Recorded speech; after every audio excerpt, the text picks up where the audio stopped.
Dozens of glowing eyes surrounded Elwyn in the dark forest.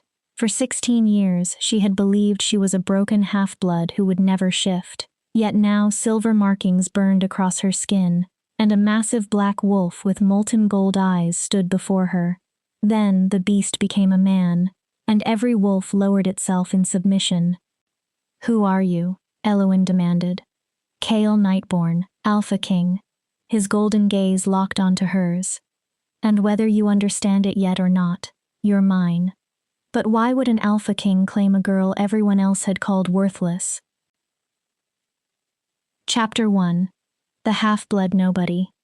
You're nothing special, just survive, keep your head down, and maybe you'll live long enough to be useful. Those were the words Matron Delphine had repeated to Elwyn for as long as she could remember. That morning, Elwyn's fingers were already bleeding as she scrubbed the stone floor of Silverpine Orphanage for the third time.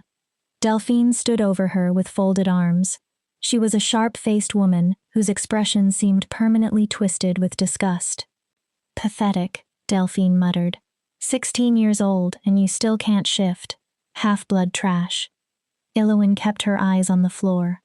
She had learned long ago that meeting Delphine's gaze only invited more cruelty. Her dark hair hung in tangled waves around her face, hiding the bruise on her left cheek, the result of talking back the day before. "My daughter Vivian shifted at 12, Delphine continued, coating every cruel word in false concern. 3 eligible wolves from the northern pack are already courting her. And you?" Delphine gave a humorless laugh. "You'll be fortunate if anyone wants you as a servant." Elwyn's hands trembled around the scrub brush, but she kept working. The truth hurt more than Delphine's insults. Elwyn wasn't merely a late bloomer. As far as everyone knew, she was broken, half human, half wolf, and accepted by neither world. Her mother had been human. Her father had been a low-ranking wolf who abandoned them both. When her mother died of fever 7 years earlier, Elwyn became a ward of the state. In Silverpine, that meant she became Delphine's property in everything but name. "Did you hear me?" Delphine's boot slammed into Elwyn's ribs. Elwyn fell sideways onto the wet stones, pain exploding through her chest. "Yes, matron," she gasped. "Good. Then hurry. The Alpha's envoy arrives tonight, and I will not have this place looking like a hovel. Vivian needs to make the proper impression." Elwyn's heart sank. The Alpha's envoy. Once every 5 years, representatives from the royal pack traveled through the territories. They observed young wolves and occasionally selected promising candidates to serve in the capital. For most orphans, the visit represented possibility, a new beginning, a real life. For Elwyn, it represented another reminder that she would never belong. She had already been rejected twice. The previous envoy had barely looked at her. Unshifted half-bloods need not apply. As Delphine's footsteps disappeared down the corridor, Elwyn finally allowed herself one small moment of weakness. She sat back on her heels and slipped a hand beneath her ragged dress. Her fingers closed around the small pendant resting against her chest. It was the only thing her mother had left her. The pendant was carved from black stone and covered in strange symbols Elwyn had never been able to read. No matter how cold the room became, the stone always felt warm against her skin. She remembered her mother pressing it into her hands on her deathbed. "You're special, my darling," her mother had whispered. "Never let them convince you otherwise. When the time comes, you'll understand." Years had passed, and Elwyn still understood nothing. Nothing except hunger, exhaustion, and the constant ache of knowing she was unwanted. "Elwyn!" Vivian's shrill voice echoed from upstairs. "Come do my hair, and don't touch it with those disgusting bloody hands." Elwyn looked at her fingers. The skin was cracked and raw from lye soap and endless work. She wiped them on her apron and climbed the stairs. Vivian was everything Elwyn had been told she could never be. Golden-haired, beautiful, confident. She had shifted perfectly at 12 and, at 19, carried herself with the effortless assurance of a young wolf who had never questioned her place in the world. Vivian sat before her vanity in a silk gown that probably cost more than Elowen would see in her lifetime. Finally, Vivian sneered without looking at her. The envoy will arrive in 2 hours. I have to look perfect.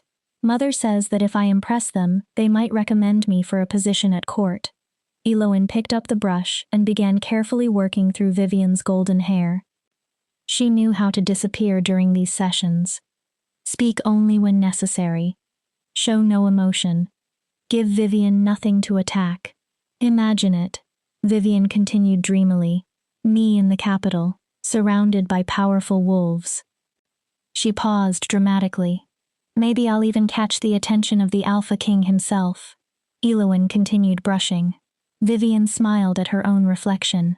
Of course, you'll never need to worry about anything like that. Her voice became sweet. Too sweet. Mother already arranged for you to be sent to the mines after tonight. Elowen's hand froze. Vivian continued as though discussing the weather. She says there's no point wasting food on a wolf who can't even shift. At least in the mines you'll finally be useful.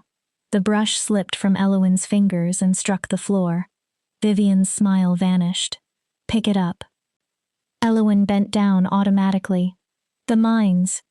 Every child in Silverpine knew what happened there. Workers were crushed beneath impossible quotas. Cave-ins were common. Toxic dust destroyed lungs until even wolves with strong healing abilities could barely breathe. People sent there rarely came back. Elowen doubted she would survive a year. Oh, don't look so dramatic, Vivian laughed. Mother is actually being generous. She could throw you out and let you become a rogue. At least the mines provide food and shelter. Vivian shrugged.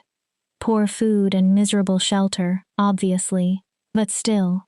Elowen finished Vivian's elaborate hairstyle without speaking.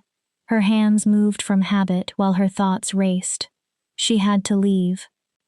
Tonight, before the envoy departed, before Delphine handed her over to the mines. There, Elowen whispered when she finished. Vivian examined herself critically, then smiled. I suppose it will do. She waved one hand. Now get out. You smell like poverty. Elowen hurried back to the tiny room beneath the stairs that passed for her bedroom. She owned almost nothing. One spare dress, her mother's pendant, and a piece of bread she had hidden from breakfast. She wrapped everything together into a small bundle.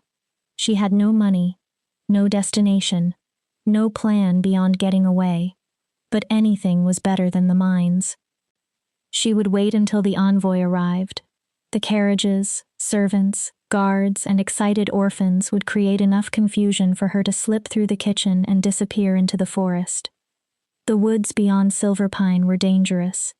Rogues lived there. So did wild animals. But Elowen had survived 16 years under Delphine.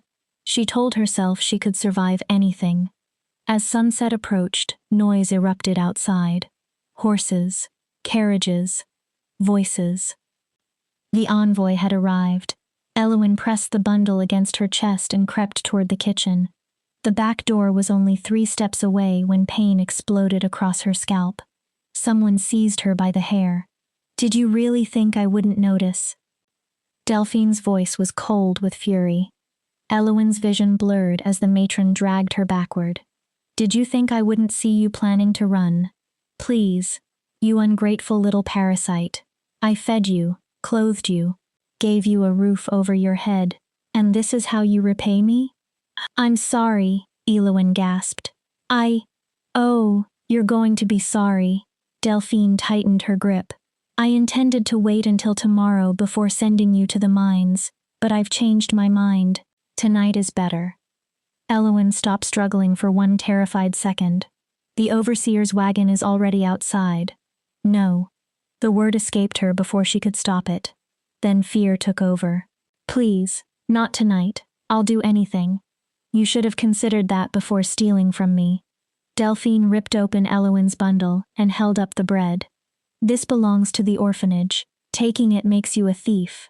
I could have you whipped for this. She dragged Elowen toward the rear entrance.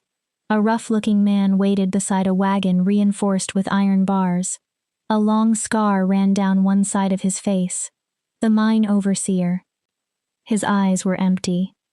This the half-blood? He asked. Yes.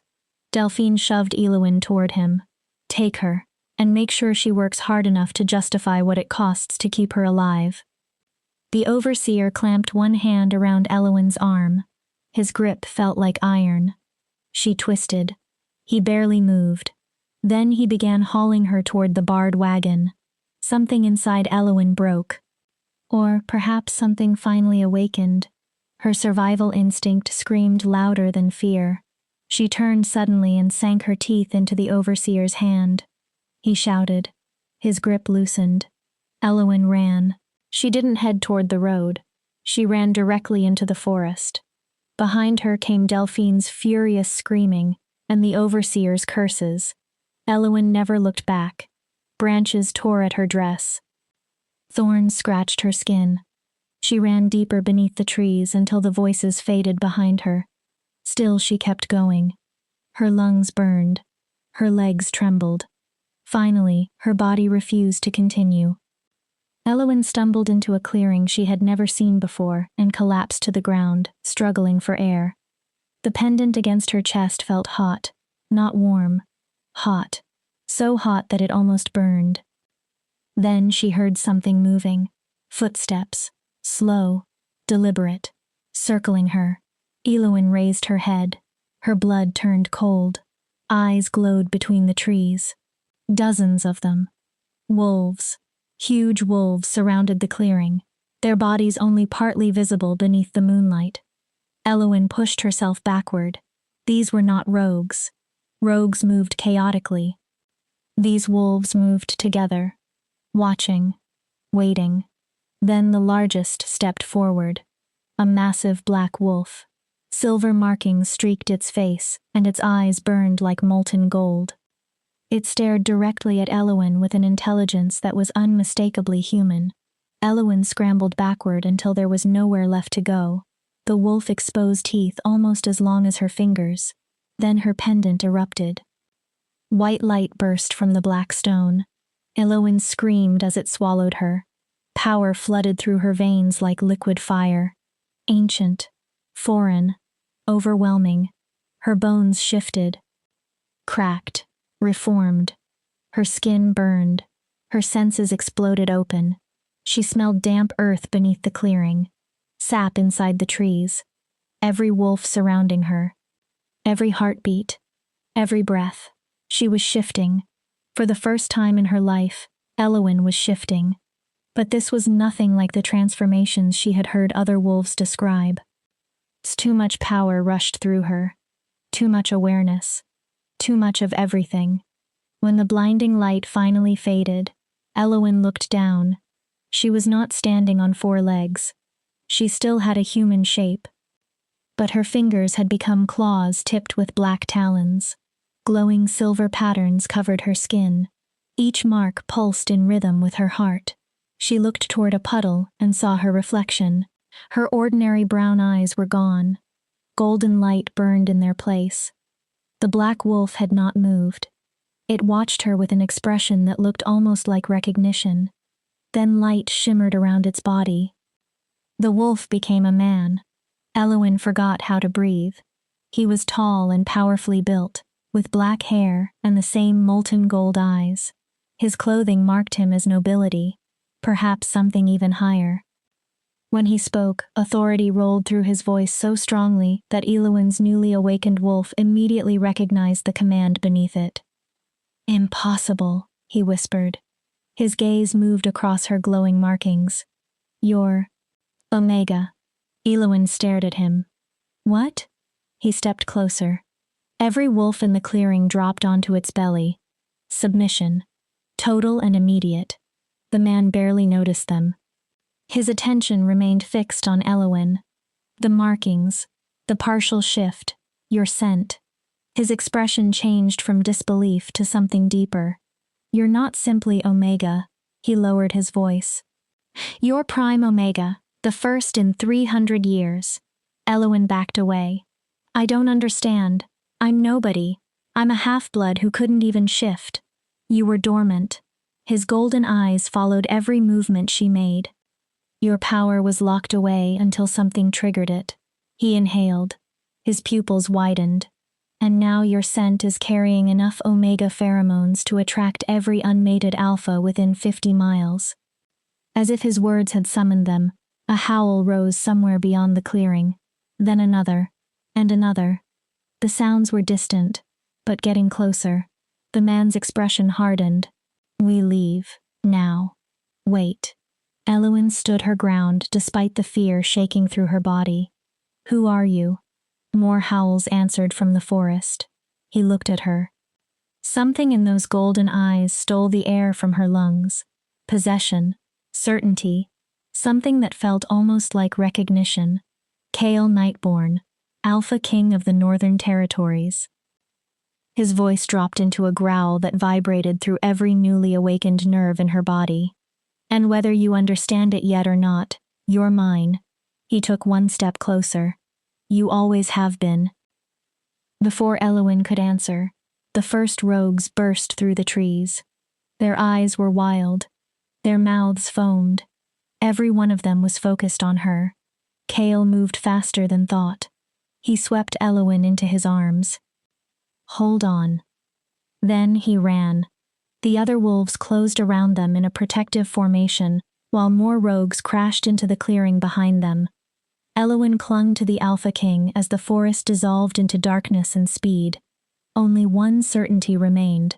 Whatever life she had known before tonight was gone. Chapter 2. The Alpha King's Declaration. The forest became a blur around Elowen. Chaol Nightborn ran with her against his chest, as though she weighed nothing. His wolves moved beside them in perfect formation, while snarls and howls echoed from behind. Chaol looked toward a russet-colored wolf running at his side. How many? The wolf gave 2 sharp yips. Chaol understood immediately. 12 rogues. His arms tightened around Elowen. More are coming. We need to reach the border before... A massive gray wolf exploded from the trees ahead. Foam dripped from its jaws. Its eyes were wild with hunger. It launched itself toward Elowen. Chaol twisted. He put his own body between them. The rogue's claws tore across his shoulder, ripping through cloth and flesh. Chaol never slowed. Still holding Elowen with one arm, he caught the rogue by the throat with his free hand. There was a sickening crack. The wolf dropped lifelessly to the ground. Chaol kept running. Elowen stared at the blood soaking his shoulder. Someone had just died because of her. Because of whatever had happened to her. I don't understand, she gasped. What is happening to me? Later. Chaol's jaw was tight. For now, survive. They burst through the tree line into another clearing. At least 30 wolves waited there. Unlike the rogues, these wolves wore leather harnesses marked with an insignia Elowen did not recognize. Royal Guards. A temporary camp had been built behind them. The instant Chaol entered the clearing, the pursuit stopped. Howls continued from the forest, but the rogues refused to cross. Chaol finally lowered Elowen to the ground. Her knees buckled. His hand shot out and caught her. Electricity raced through her arm at the contact. Elowen jerked away. They won't cross the border, Chaol explained. This is royal territory. Even madness has limits. Elowen tried to step farther away from him. Then she noticed every wolf in the clearing staring at her. Their nostrils flared. Their attention followed every movement she made. Chaol's expression changed instantly. Eyes down. His command cracked across the camp. All of you. Every wolf immediately lowered its gaze. The tension eased. It did not disappear. Chaol faced Elowen again. His pupils were huge. His hands trembled once before he clenched them into fists. He was controlling himself. Barely. You need to understand what you are. His voice had gone rough. Before sunrise, every unmated alpha within 100 miles may be following your scent. Some will try to claim you. Others may decide killing you is safer than allowing someone else to claim you. Elowen's stomach turned. Then tell me. Her voice cracked. An hour ago I was a worthless half-blood who couldn't shift. Now you're calling me Omega, Prime, and telling me I belong to you. You are not worthless. The force in Kale's answer stopped her. You never were. He looked toward the pendant at her chest. Someone locked your wolf away, probably when you were a child. It would have required an extremely powerful binding spell. Eowyn grabbed the pendant. My mother gave me this before she died. She said I was special. She said I would understand when the time came. Chaol extended his hand. May I? Eowyn hesitated before pulling the pendant from beneath her torn dress. The black stone still gave off a faint glow. Chaol's expression shifted. Awe. Moonstone. He stared at the symbols. Blessed at the lunar temple 3 centuries ago. His eyes lifted to hers. Your mother didn't give you a keepsake, Eowyn. She gave you a lock.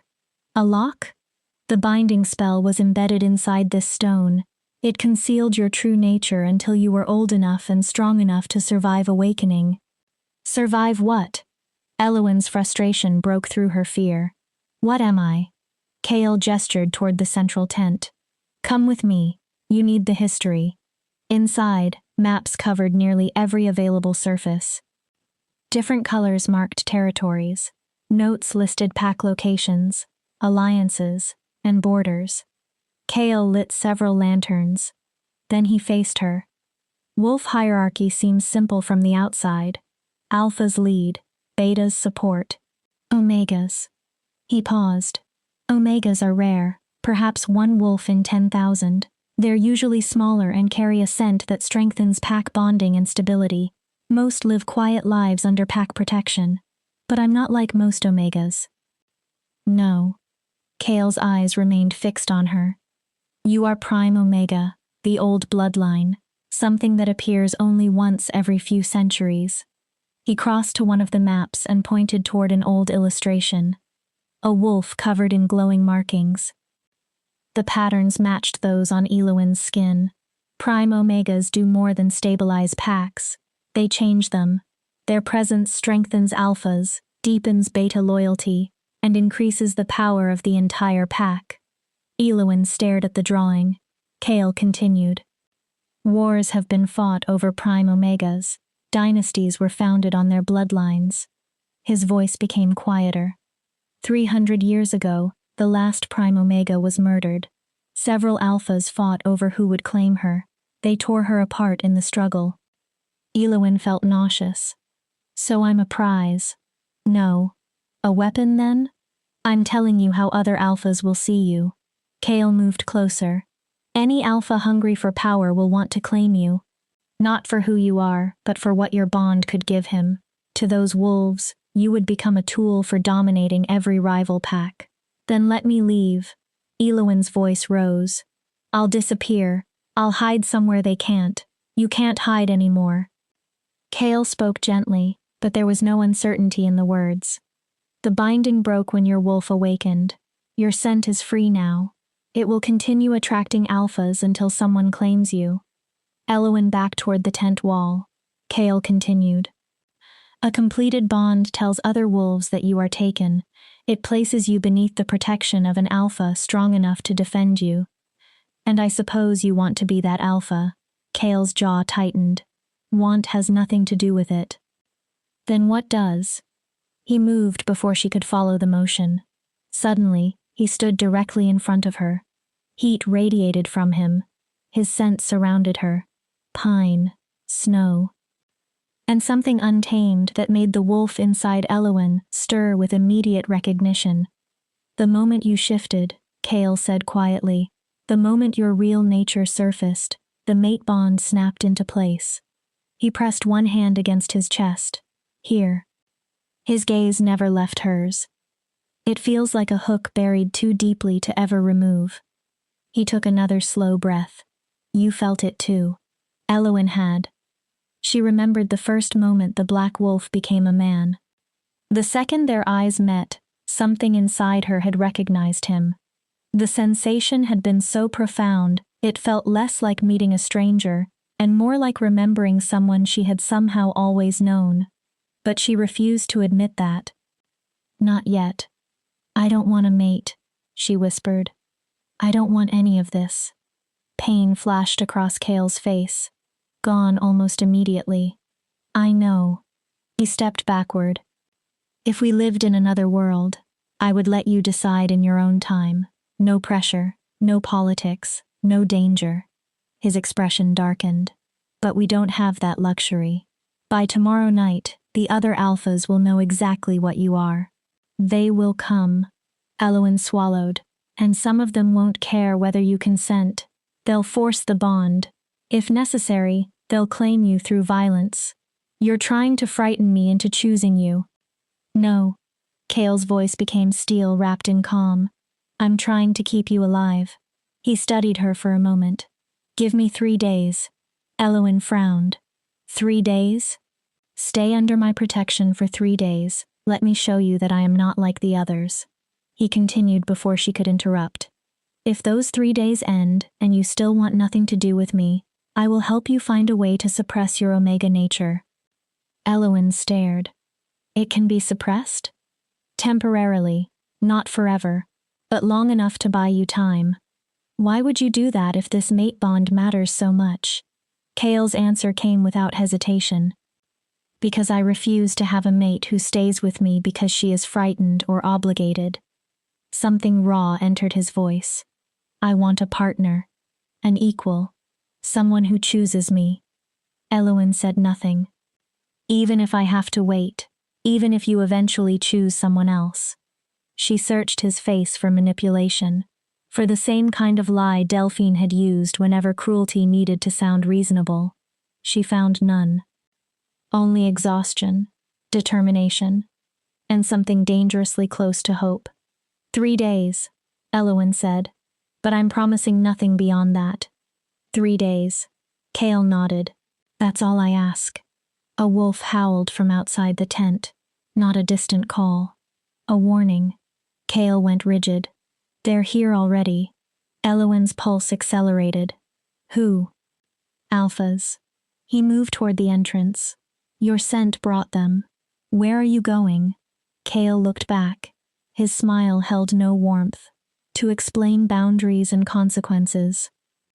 He stopped at the flap. Stay here. My guards will protect you. Do not come outside, no matter what you hear. Then his gaze sharpened. And Eloin, if one of them enters this tent. His voice lowered. Your wolf knows how to fight now. Trust her. He disappeared. Eloin waited only a moment before moving carefully toward the tent flap. She opened a narrow gap. What she saw made her blood run cold. At least 20 massive wolves stood along the edge of the clearing. Alphas. Every one of them. They had not crossed the royal boundary. Not yet. Instead, they paced the line like predators waiting for weakness. Kale stood between them and the entire camp. Alone. Human. His arms were crossed. Gentlemen. His voice carried effortlessly. You are trespassing near a royal encampment. State your purpose or leave. A huge gray wolf shifted. A scarred, brutal-looking man stood in its place. His eyes made Eloin instinctively want to hide. You know exactly why we're here, Nightborn. We can all smell her. He grinned. Prime Omega. First in 3 centuries. The other alphas shifted restlessly. Ancient law says she is unclaimed. Any alpha has the right to challenge for permission to court her. Ancient law, Kale replied mildly, also grants an awakened Prime Omega 28 days of protection before any claim may be attempted. That applies when she awakens under controlled conditions, another alpha called. He was younger, with calculating eyes. She awakened in the wild. His smile sharpened. That makes her fair game. Approval rippled through the gathered alphas. Kale's expression did not change. I understand. His voice became colder. So your argument is that, because she awakened alone in a forest while being pursued by rogues, terrified and confused, she should be considered available to whichever alpha is violent enough to seize her first. That isn't what we said, the scarred alpha replied. We said you don't receive exclusive rights because you found her first.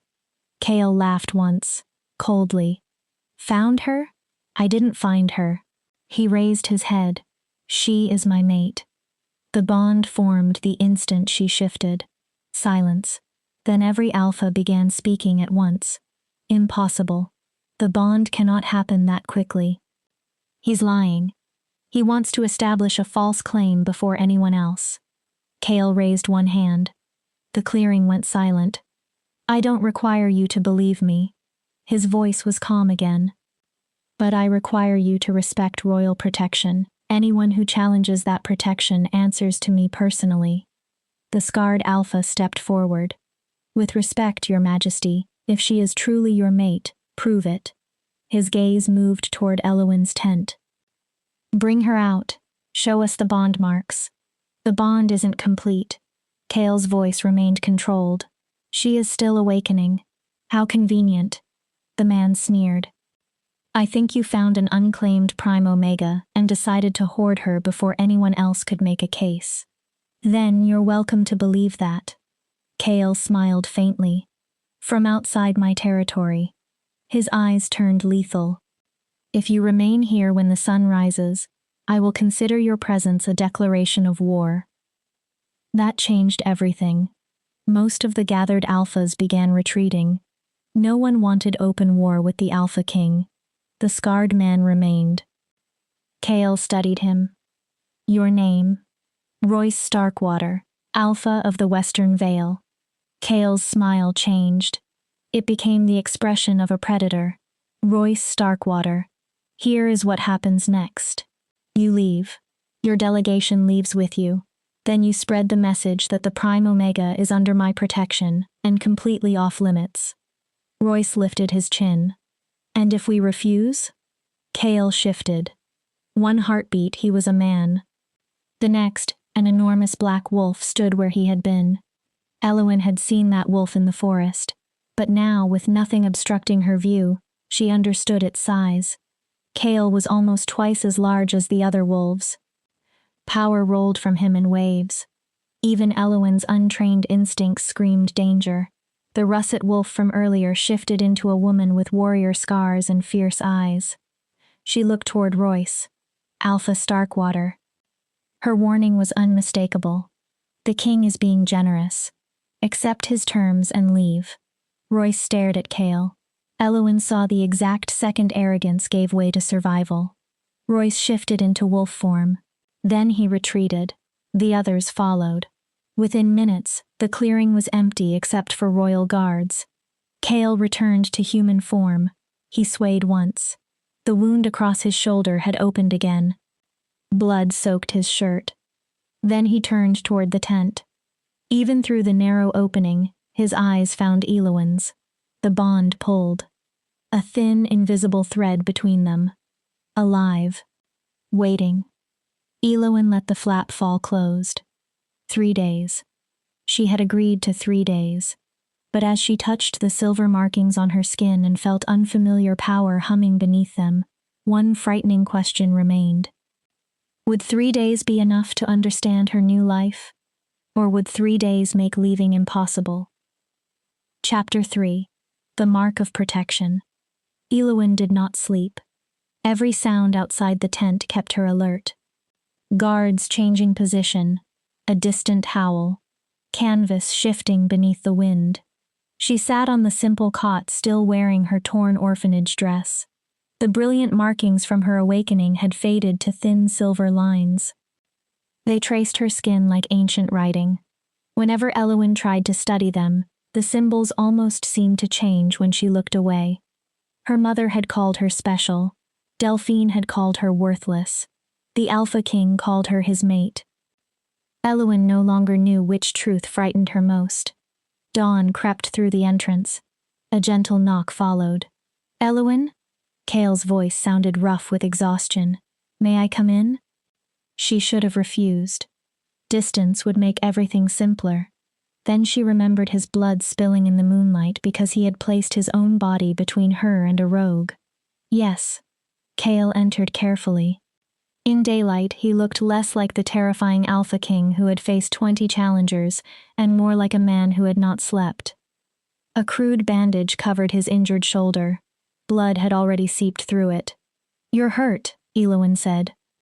She immediately regretted stating the obvious. "I've had worse." Kale lowered himself onto a camp stool near the entrance, leaving deliberate space between them. The rogue's claws weren't tipped with silver. "It'll heal. It just needs time." Elowyn knew what silver did to wolves. Everyone did. It prevented healing. A wound that should close naturally could become fatal. Silver chains were kept in the orphanage cellar for children Delphine considered troublesome. Elowyn had worn those chains twice. "You put yourself between me and that rogue," she said. "You could have moved." Kale looked up sharply. "You could have let it take me," Elowyn continued. "That would have solved your problems." "You are not a problem to solve." His golden eyes burned. "And I would take 1,000 claws before allowing anyone, rogue, alpha, or otherwise, to touch you against your will." The intensity made Elowyn look away. "Why?" "Why what? Why do you care?" She forced herself to face him again. "Yes, you say we have a mate bond. Fine. But you don't know me." Her voice hardened. "For all you know, Delphine was right. Maybe I really am worthless half-blood trash who can't even shift correctly." Kale went silent. Then he spoke more softly than she had ever heard. "My mother was Omega." Elowyn's anger faded. "Not Prime. But she was strong, beautiful, kind." His hands tightened. "When I was 7, a rival Alpha challenged her. He wanted to claim her and use her bond with my father as political leverage." "Where was your father?" "Leading a border patrol." Kale stared beyond her, as though seeing another place. "We believed she was safe." Elowyn's stomach tightened. "What happened?" "The Alpha entered our home with 12 warriors. They killed the guards." Kale's fingers curled into fists. "They found my mother in the garden." He swallowed. "She fought." His voice stayed steady only through force. "Omegas aren't built for combat, but she fought anyway. She delayed them long enough for the alarm to sound." "What happened when your father returned?" Kale's expression emptied. "He found her bleeding to death on the stones." His eyes turned hard. The rival Alpha was standing over her, smiling. "Gods. My father went feral." Kale spoke like he was reciting someone else's history. "He killed the Alpha and all 12 warriors with his bare hands. 13 wolves. But it was too late." Elowyn understood before he said it. "My mother died." Silence filled the tent. "And your father?" "He never recovered." Kale looked at his hands. "When a true mate dies, the surviving bond can become unbearable. My father remained alive long enough to see me reach 18. His voice dropped. Then one winter morning, he walked into the mountains. Elowyn already knew the ending. He never came back. For the first time, Kale's obsessive need to protect her made sense. "You couldn't save your mother." She studied him. "So now you're trying to save me." "No." Kale met her eyes directly. "I am trying to save you because you deserve to be saved." He leaned forward. "The world that killed my mother treated Omegas as possessions instead of people. That world has to change." Something fierce entered his expression. "And maybe protecting you, giving you a choice she never received, is where that change begins." Elowyn felt something crack inside her. For 16 years she had been told she was a burden, a mistake, worthless. Now the most powerful Alpha in the Northern Territories sat before her, exhausted and bleeding, telling her she mattered. It was almost harder to endure than cruelty. Elowyn glanced at his shoulder. "Your bandage is bleeding through." Kale looked down. "It's fine." "No, it isn't." She stood. "Let me see it." "You don't have to. You protected me. The least I can do is keep you from dying of infection." He still hesitated. Elowyn softened her voice. "Please." That changed something. Kale moved to the cot. He carefully removed his torn shirt. Elowyn's breath caught. The injury was worse than she expected. 4 deep gouges crossed his shoulder and upper chest. The edges were ragged and red. The crude bandage had done little beyond absorb blood. This needs cleaning. Elowen looked around.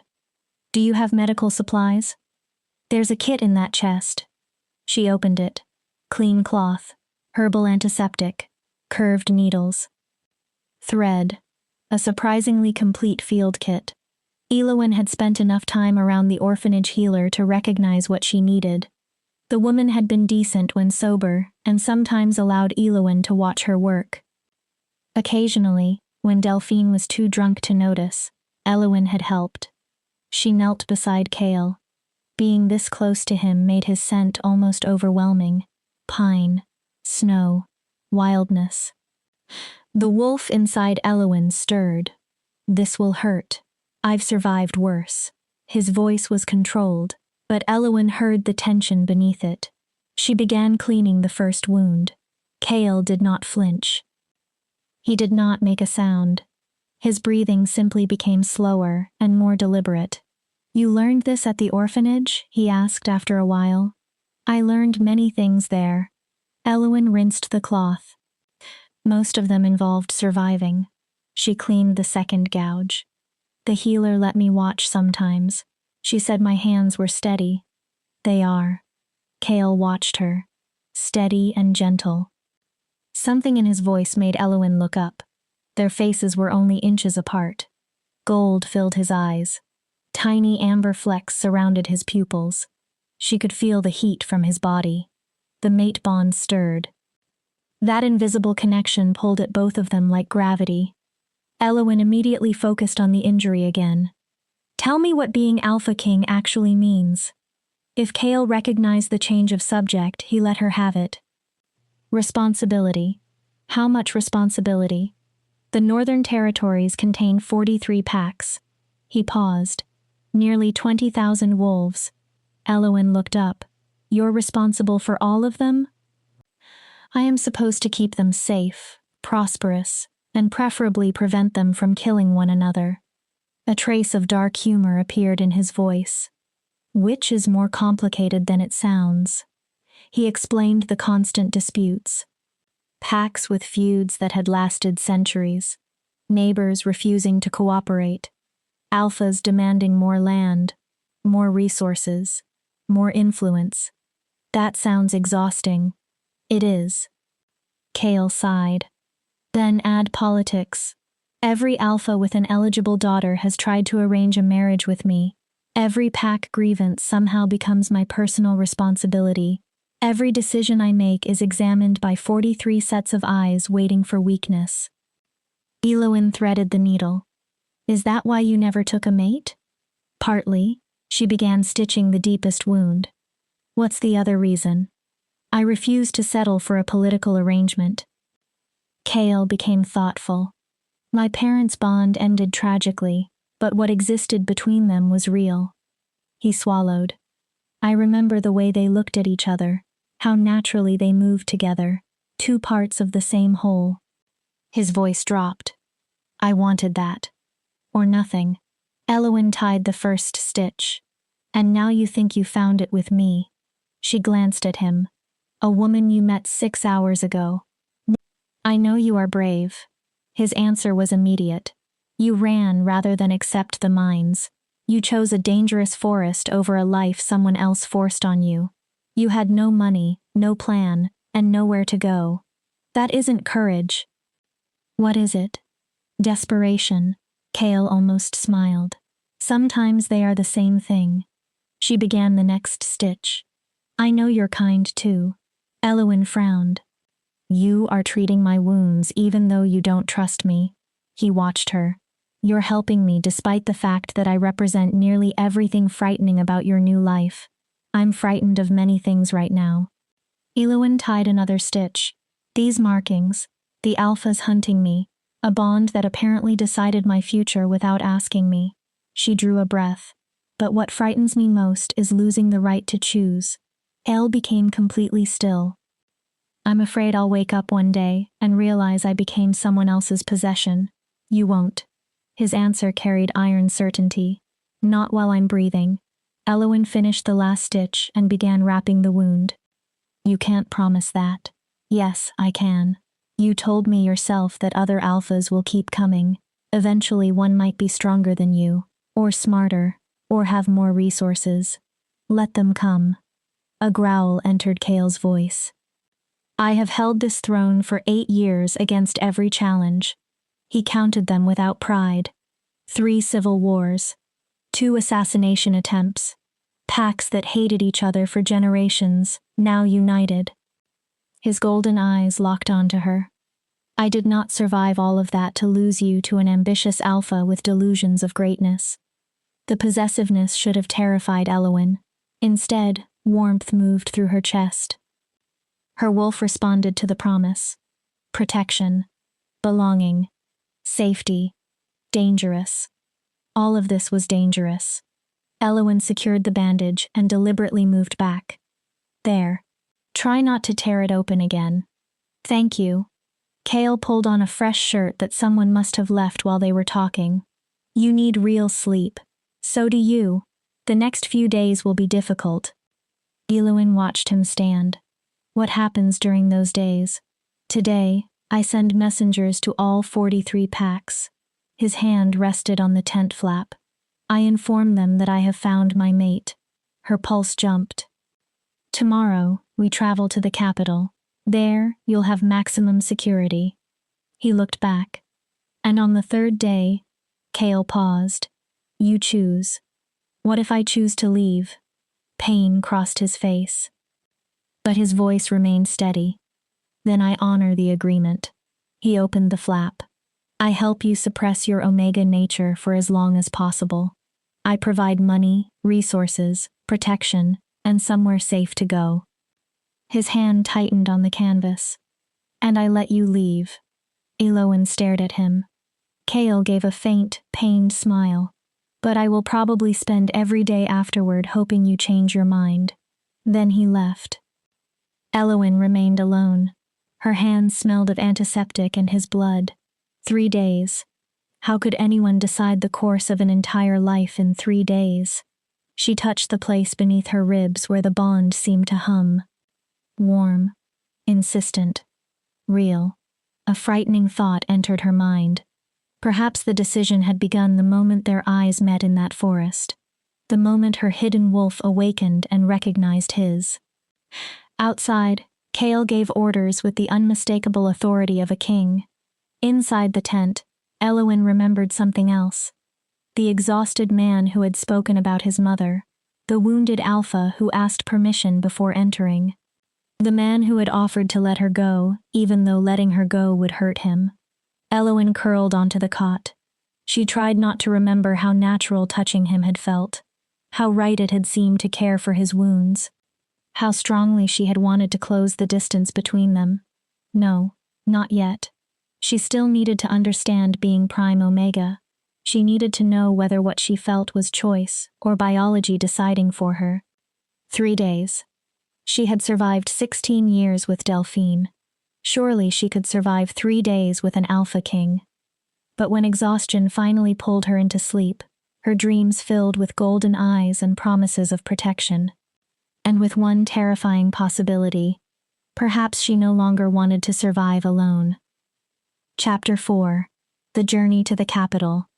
The carriage was more luxurious than anything Elowen had ever touched.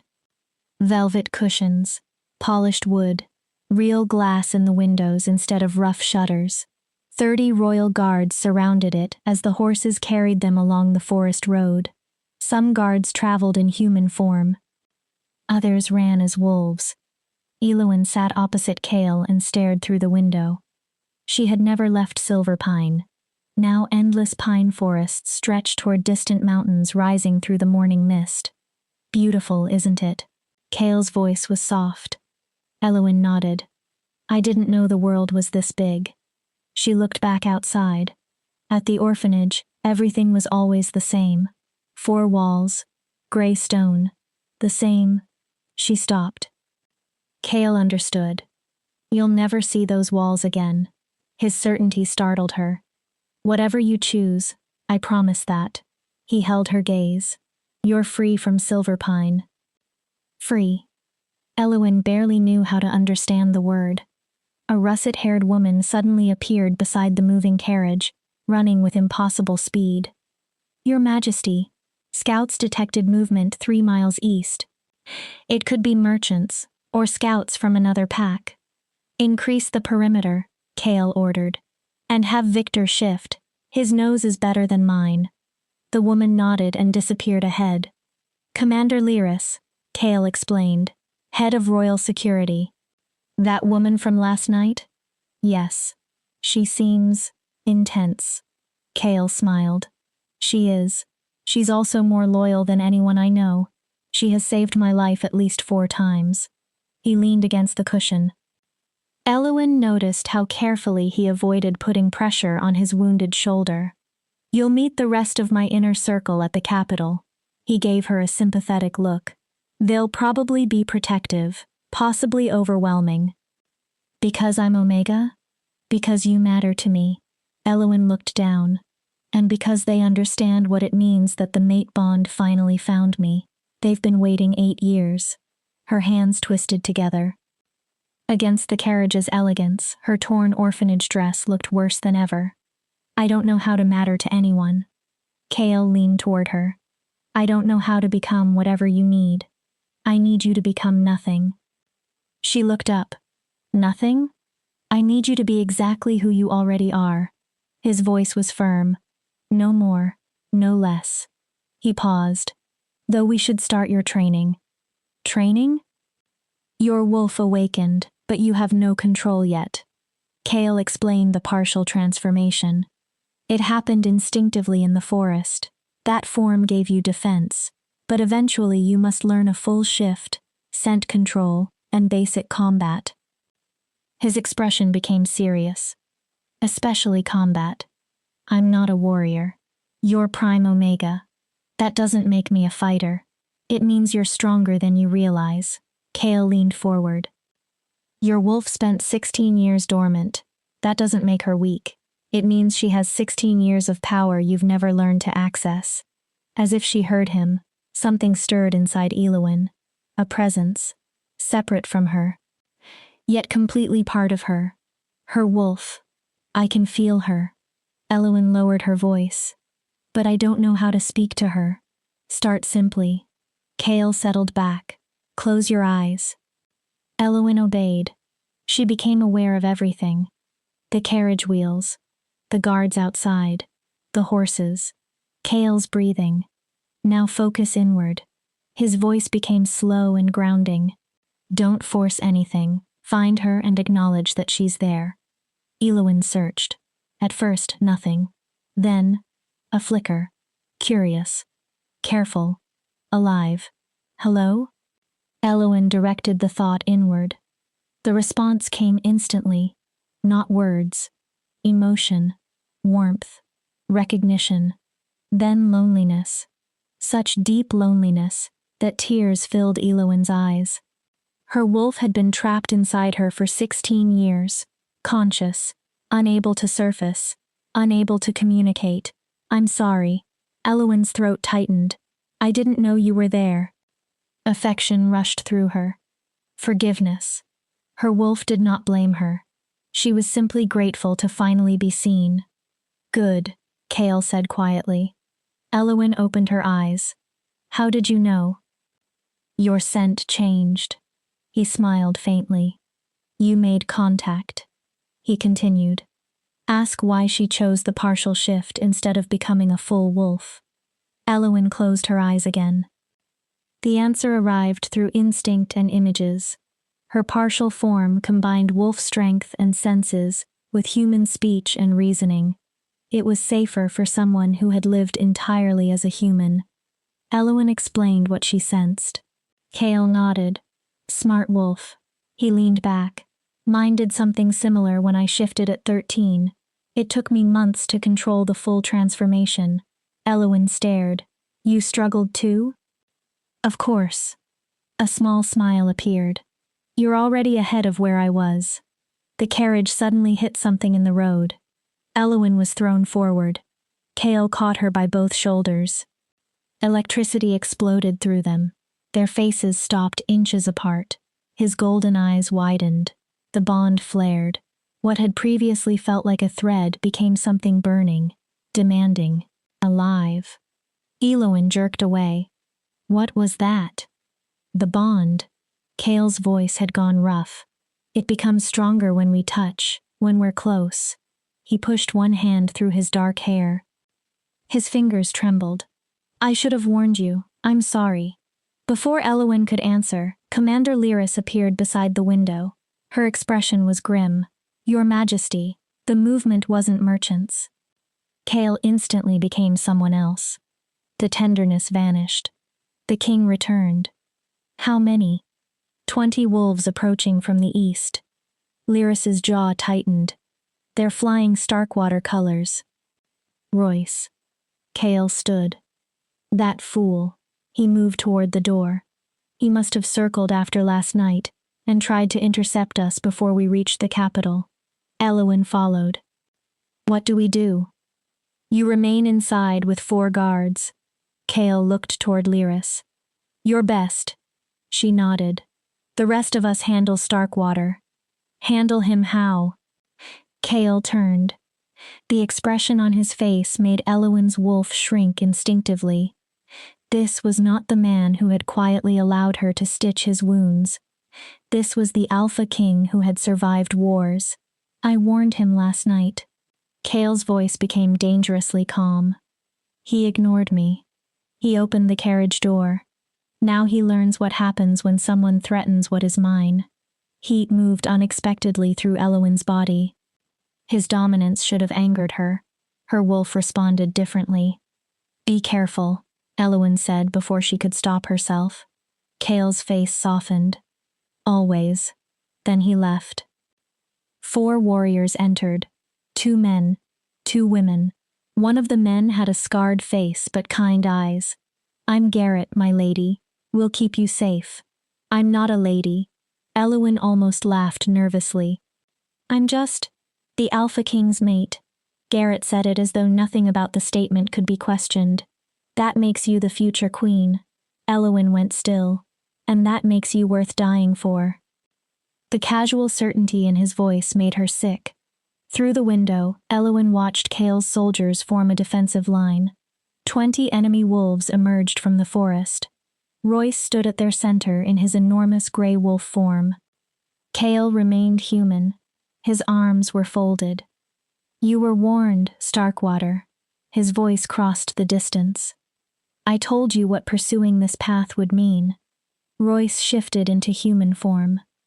Standing before Kale, he suddenly seemed smaller. You're bluffing. Royce smiled. You won't risk war over 1 Omega. Kale's face became still. She is not 1 Omega. His voice dropped into a lethal purr. She is my Omega. My mate. And you just made the mistake of calling her single. The bond isn't complete, Royce argued. No marks, no claiming. She remains available. Final warning. Kale spoke softly. Leave now and I will consider this temporary insanity. He tilted his head. Stay, and I consider it a declaration of war against the crown. Royce laughed. You think you can defeat 20 wolves? His eyes narrowed. Even you aren't that powerful, Nightborn. Kale smiled. Eloin had never seen a more frightening expression. I don't need to defeat 20. I only need to defeat you. Kale moved. Eloin barely saw it happen. One instant, he stood several yards from Royce. The next, one hand was around Royce's throat. Kale lifted the larger man from the ground, then slammed him down. The impact was loud enough that Eloin heard bones break from inside the carriage.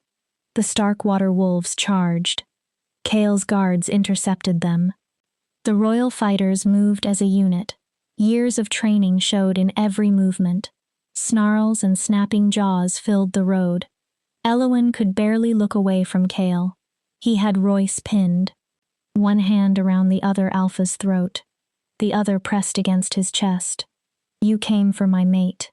Kale's voice carried over the fighting. You threatened her safety after I warned you. His eyes burned gold. Give me one reason I shouldn't kill you now. Royce struggled beneath him. The other packs won't tolerate it. His voice came out strained. Kill me and they unite against you. Let them. Kale leaned closer. I have fought civil wars before. I'll fight another. His lip curled. But you aren't worth a war. He released Royce's throat but kept him pinned. You are only another ambitious alpha who confuses violence with power. Royce coughed. Kale continued. You will take your wolves and return to the Western Vale. You will stay there. His hand pressed harder. And you will tell everyone that anyone threatening Elwyn answers to me personally. And if I don't? Kale pushed down. Another crack. Royce screamed as a rib broke.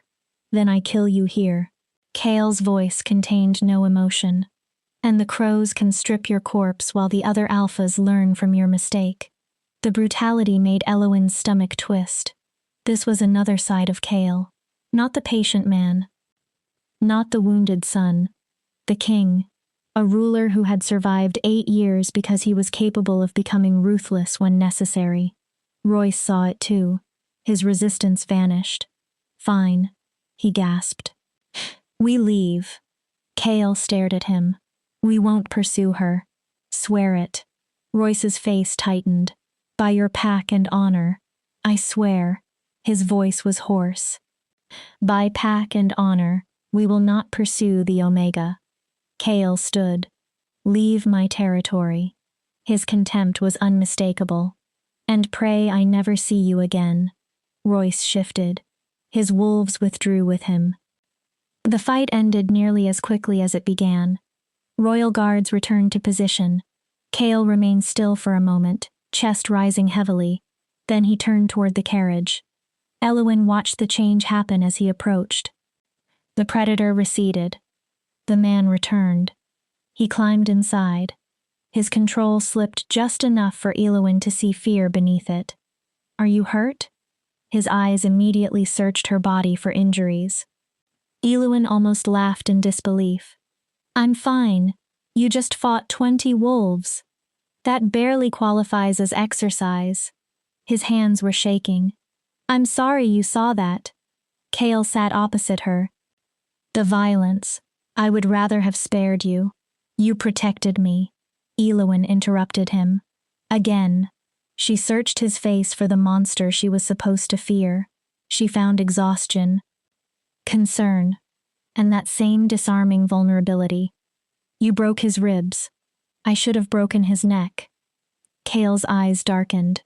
He came after you after receiving a direct warning. Because of the mate bond? Partly. He met her gaze. The bond makes every threat toward you feel like a threat to my own life. Then his voice softened. But even without it, I would protect you. Why? Because it is the right thing to do. The carriage began moving again. Elwyn watched trees pass outside. She had witnessed Kale's power, his speed, his brutality. Everything she had learned about dominant alphas said she should be terrified. Instead, she remembered his shaking hands, his immediate fear that she might have been hurt, his apology for violence he had used entirely to defend her. 3 days, she said. Kale looked up. What? You gave me 3 days. Elwyn faced him. But I'm beginning to think 3 days isn't enough to understand what I'm feeling. Hope appeared in his eyes. Then take longer. She blinked. Take as much time as you need. He leaned back. I'm not going anywhere. And if I decide to leave after all that? Kale's expression tightened. Even if leaving means breaking the bond? Pain crossed his face. Yes. His answer did not waver. You are not my prisoner, Elwyn. He searched for words. You are the first person in 8 years who has made me feel like something besides the Alpha King. His voice became almost awkward. Like I'm simply Kale, a man who wants to know what makes you laugh, what you dream about. He looked at her. What you would choose if the entire world stopped telling you what to choose. Elwyn swallowed. I don't have dreams. Kale's face softened. I spent 16 years surviving.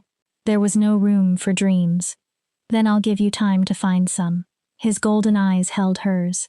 And if you allow me, maybe I can help you discover what living feels like. Hope appeared inside Elowyn. Fragile. Dangerous. At Silverpine, she had learned that hope could be crueler than despair. Despair expected nothing.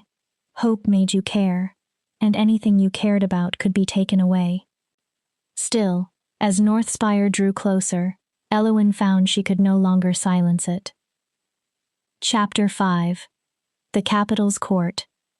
Northspire rose from the mountain valley like something created from a dream. White stone towers pierced the clouds. Wolf designs were carved into their surfaces so skillfully that they seemed to move when sunlight shifted across them. Silver bridges connected tower to tower above courtyards, filled with fountains and gardens. And everywhere Elowyn looked, wolves and humans moved together. Some citizens walked in human form. Others padded through the streets on 4 legs. No one seemed surprised by either. "It's beautiful," Elowyn whispered. Chaol looked through the window with unmistakable pride. "It's home." He pointed toward the towers. 3,000 years old, the first Alpha King built Northspire after the Great Unification. Every tower? Each represents one of the original packs that agreed to unite. As their carriage passed through the enormous gates of silver-reinforced oak, citizens stopped, heads turned, whispers spread. People pointed toward the royal carriage. Elowyn shifted nervously. "They know about me. They know I found my mate." Chaol's expression became serious. "That is all. They don't know the details yet." He glanced outside. "After 8 years of refusing political marriage proposals, my suddenly returning with someone has created interest." Interest? Speculation. Gossip. Some kind. Some cruel. Chaol looked at her. "Try not to listen." Easy for him. Chaol had been born into this world. Elowyn had learned to make herself invisible to avoid being struck. The royal palace stood at Northspire's center, a sprawling network of buildings, towers, courtyards, and gardens. Silver-armored guards stood at attention as the carriage passed through another set of gates. Above them hung the royal crest, a black wolf with golden eyes beneath a crown of stars. When the carriage stopped, Chaol stepped out. Then he offered Elowyn his hand. She hesitated. Finally, she accepted it. Electricity raced up her arm. The bond hummed stronger every time they touched. A crowd of perhaps 24 people waited in the courtyard. Fine clothing and confident postures told Elowyn these were not servants. One woman stood at the front, tall, black hair streaked with silver, eyes sharp enough to make Elowyn feel as though every secret she possessed had already been examined. "Your Majesty." The woman gave Chaol a slight bow. Then she looked directly at Elowyn. "And you must be the infamous Elowyn." Her mouth curved faintly. "Magistra Elena, Chief Advisor to the King. Welcome to Northspire." "Thank you." Elowyn suddenly became painfully aware of her torn dress. Elena continued. "Commander Lyris has already briefed us on the Starkwater incident. Security measures are being adjusted." She looked Elowyn over again. "You have caused quite a commotion, my dear. The capital hasn't been this interested in anything since Chaol's coronation 8 years ago. I didn't mean to create problems." "Problems?" Elena laughed. It was unexpectedly warm. "Child, you are the solution to approximately 50 political problems I've been managing." Chaol sighed.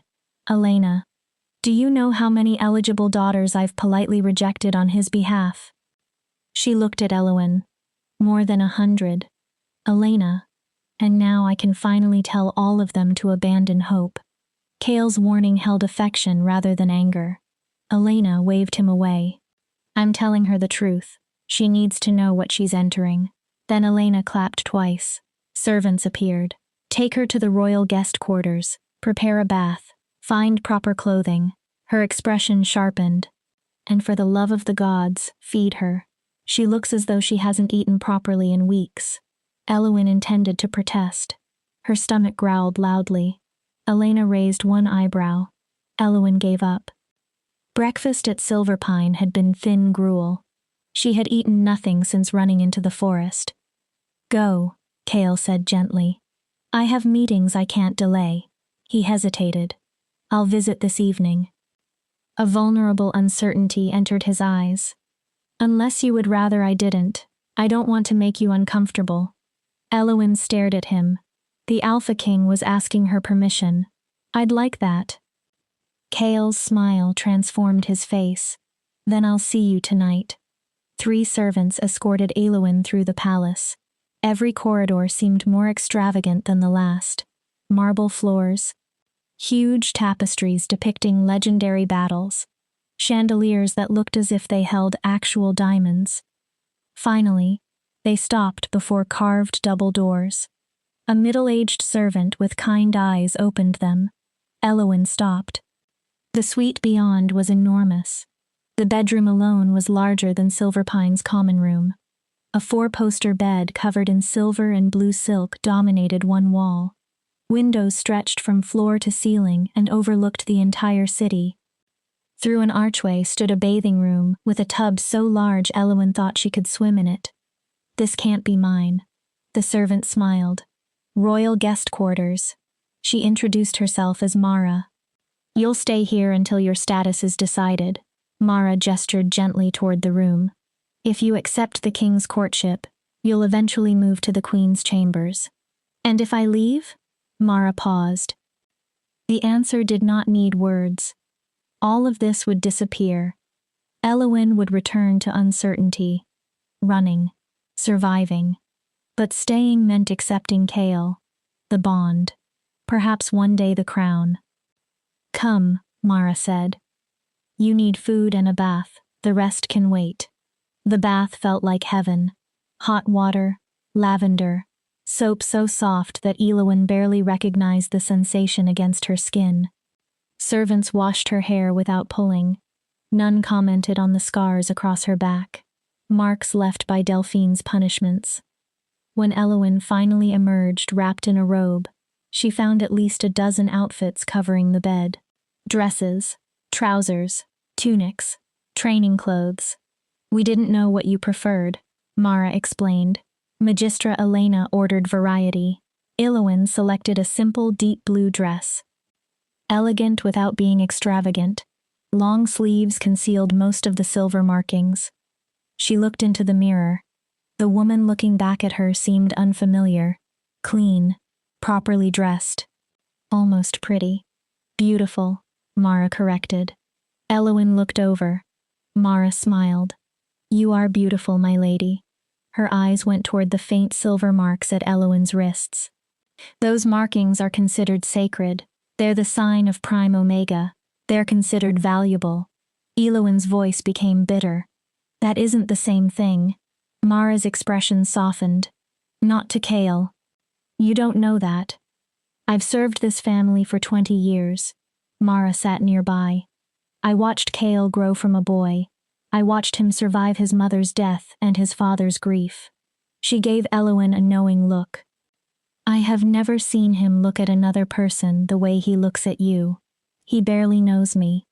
Doesn't he? Mara smiled. A true mate bond doesn't manufacture feelings from nothing. It reveals something that already exists. She continued quietly. If his wolf chose yours, perhaps some part of both your souls recognized the other before your minds understood. A knock interrupted them. Mara opened the door. A young man with sandy hair stood outside. He looked perhaps 20, and extremely nervous. I'm supposed to escort Lady Eowyn to dinner. He immediately flushed. If she's ready. I don't mean she has to be ready. There's no hurry. I'm Tobias, by the way. Junior diplomat, 3rd class. Not especially important, but Magistra Elena thought. Tobias. Mara smiled. Breathe. Right. He inhaled, then began again. Lady Eowyn, the king requests the pleasure of your company for dinner. He straightened. A private dinner in his personal chambers, if you are comfortable with that. If not, another arrangement can be. I'll go. Eowyn took pity on him. Tobias visibly relaxed. He led her through quieter corridors toward the palace's private wing. 2 warriors guarded the doors to Kale's chambers. They opened them without question. Elowyn had expected overwhelming luxury. Instead, Kale's rooms felt lived in. Books covered tables. Maps hung on walls. His desk was buried beneath correspondence and official documents. The chambers were still beautiful, but they were clearly also a place where someone worked. Kale stood near a window. He had changed into black trousers and a white shirt. Against the simple clothing, his dark hair and golden eyes seemed even more striking. He turned and froze.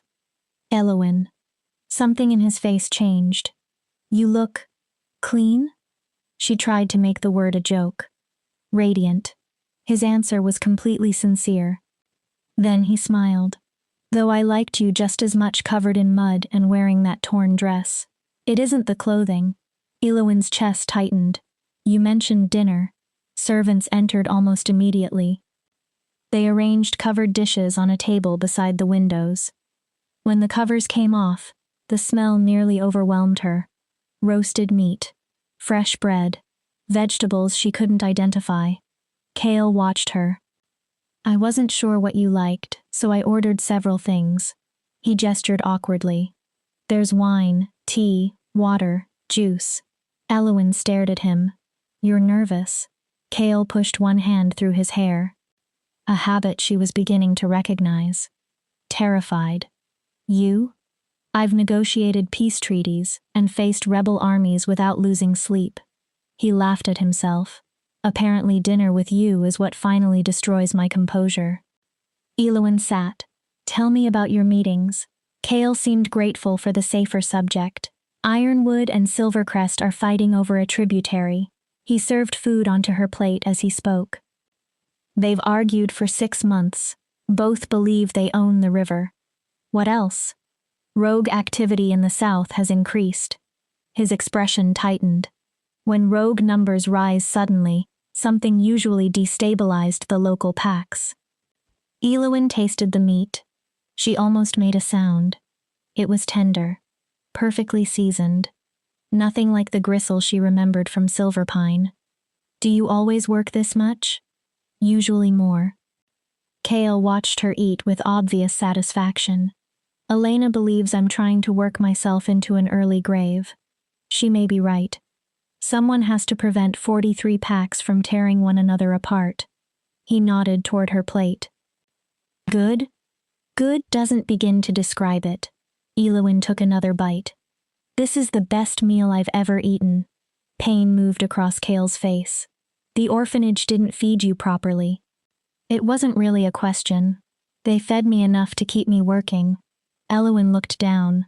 Delphine said wasting food on half-bloods was poor stewardship. Kale's hands slowly became fists. I'm going to visit that orphanage. No. Elowyn answered immediately. She isn't worth your time. She starved you. His voice became cold. She abused you. She tried to send you into a mine where she knew you would die. The air around him felt dangerous. She is absolutely worth my anger. Then be angry. Elowyn met his eyes. But don't let her control what you do. Kale went still. Don't give her that kind of power over either of us. After a moment, his hands relaxed. You are remarkably wise for 16. I'm a survivor. Elowyn took another bite. There's a difference. They ate quietly for a while. The silence was surprisingly comfortable. Elowyn had imagined royal dinners as formal events with endless rules. This felt like 2 people learning each other. Can I ask you something? Anything. The mate bond. Kale set his fork down.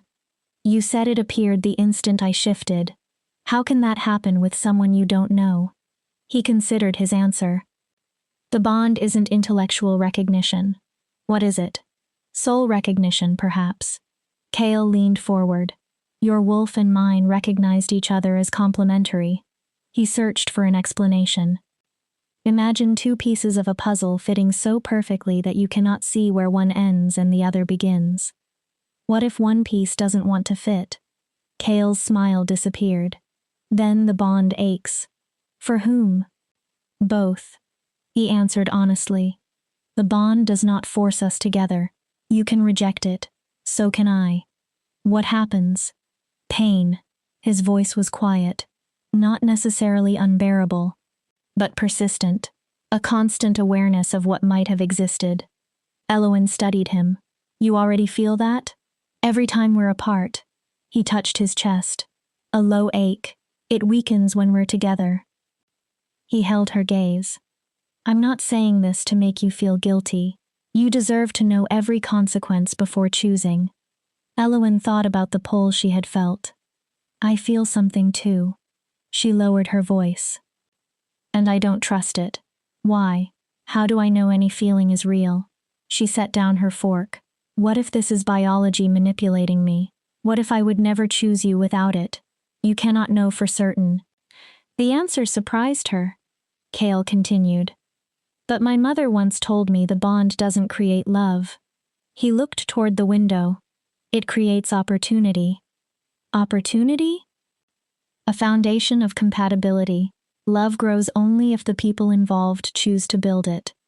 Did your parents? Every day. His expression became distant.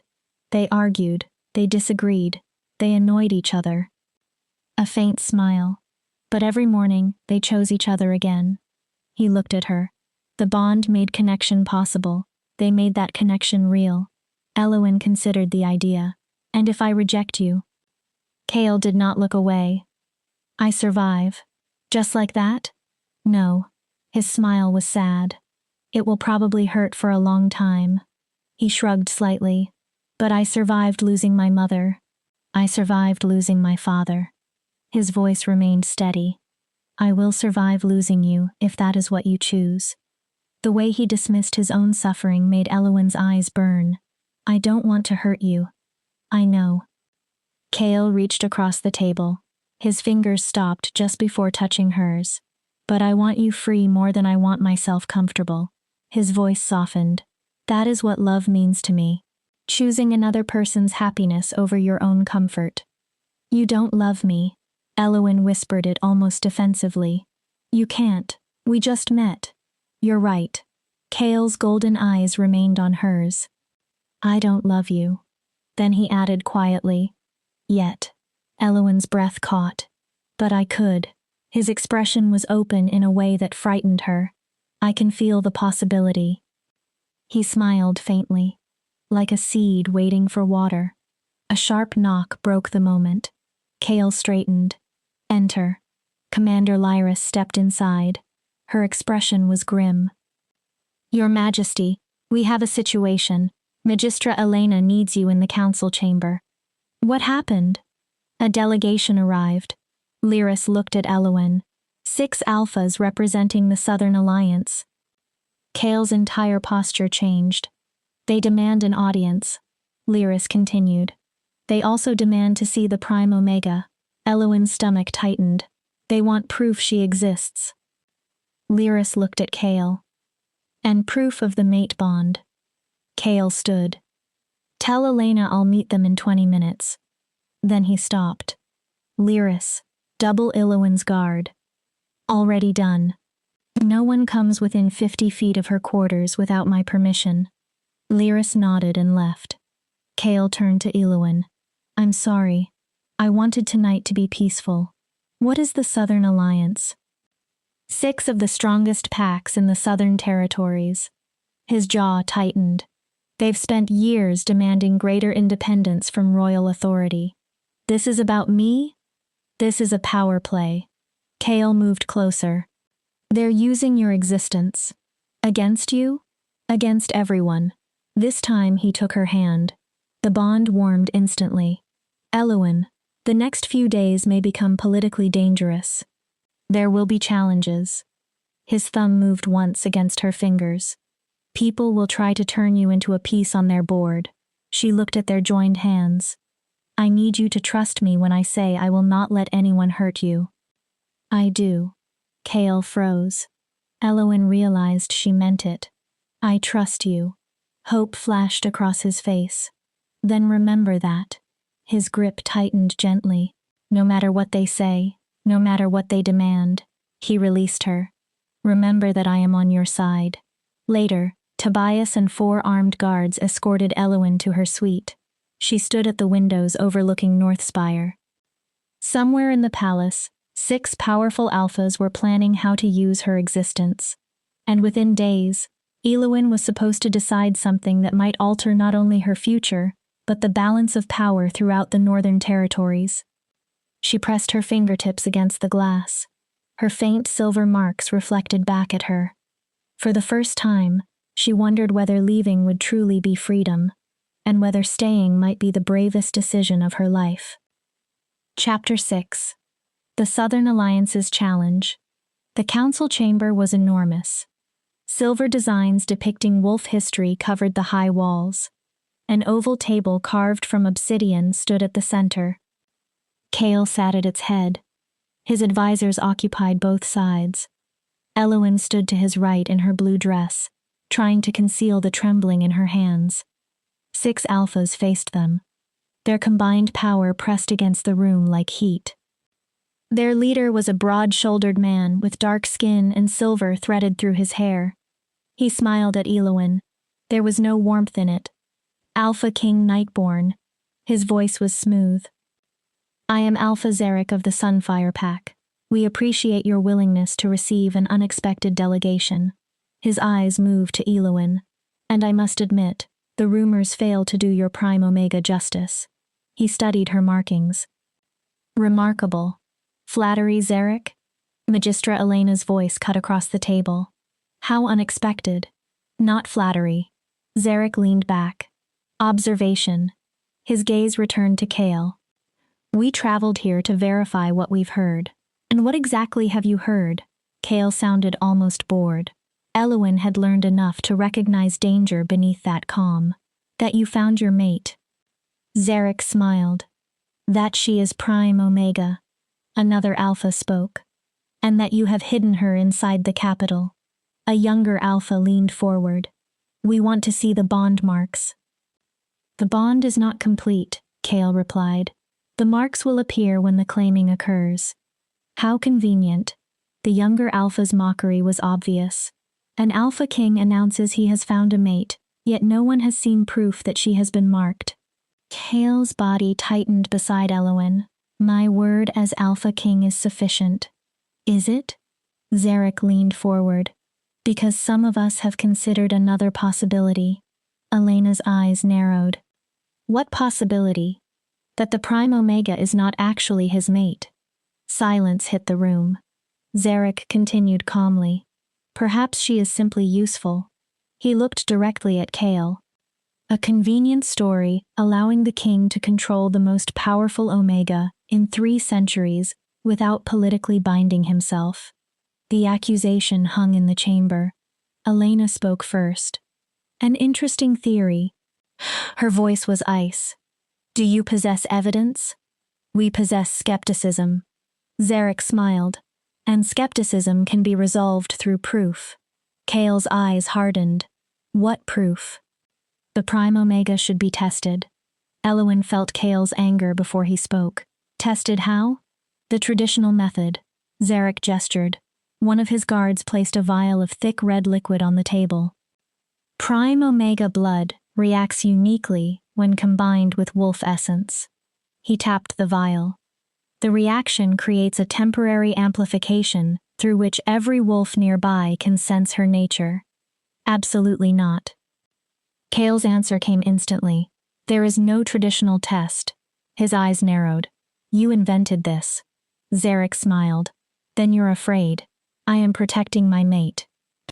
Or protecting a lie. Eowyn watched the confrontation unfold.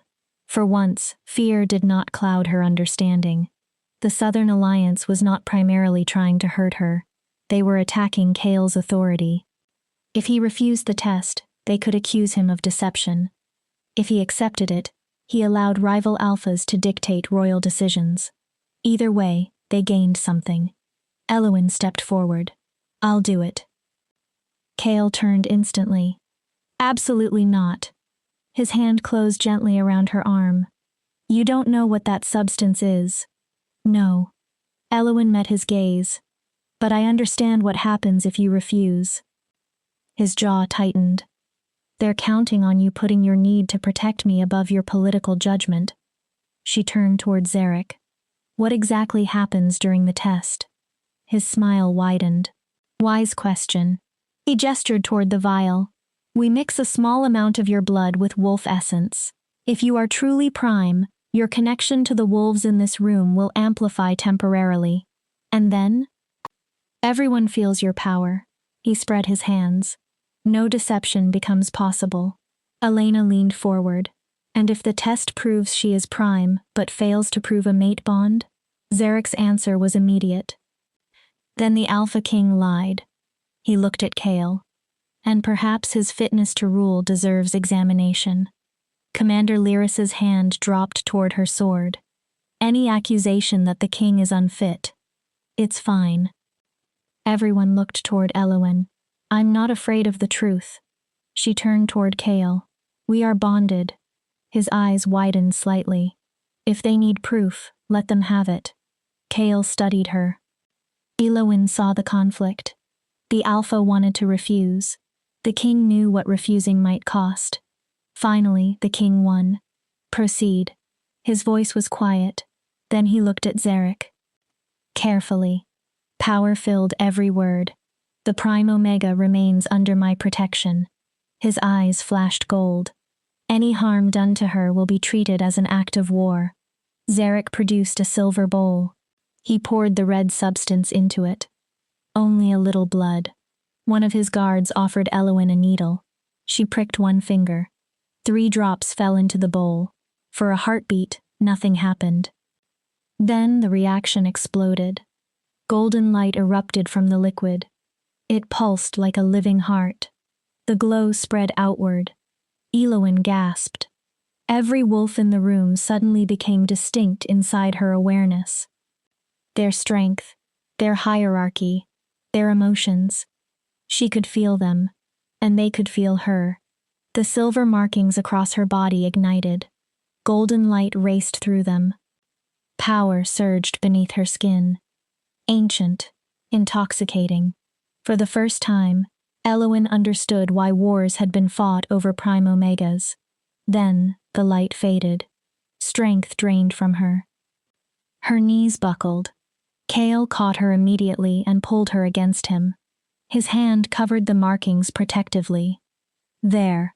His voice became cold enough to freeze the chamber. Your proof. He stared at every Southern Alpha. She is prime. The bond is real. And if I hear one more whisper questioning either fact, I will personally travel to your territories and remind each of you why 43 packs remain united beneath my rule. Silence. Then Zarek began to applaud slowly. Remarkable. He stood. The other Alphas followed. Truly remarkable. He bowed.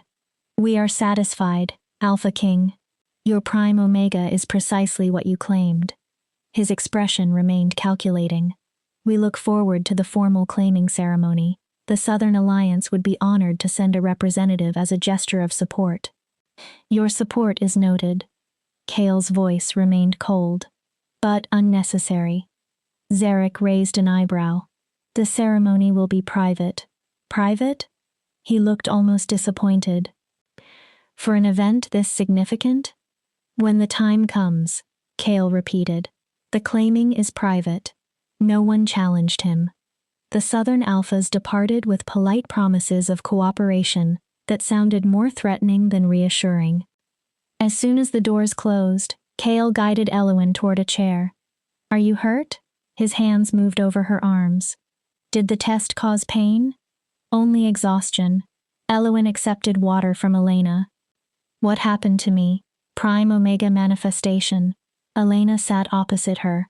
The test wasn't traditional. Zarek lied about that. Kale's jaw clenched. Elena continued. But the substance did function as a catalyst.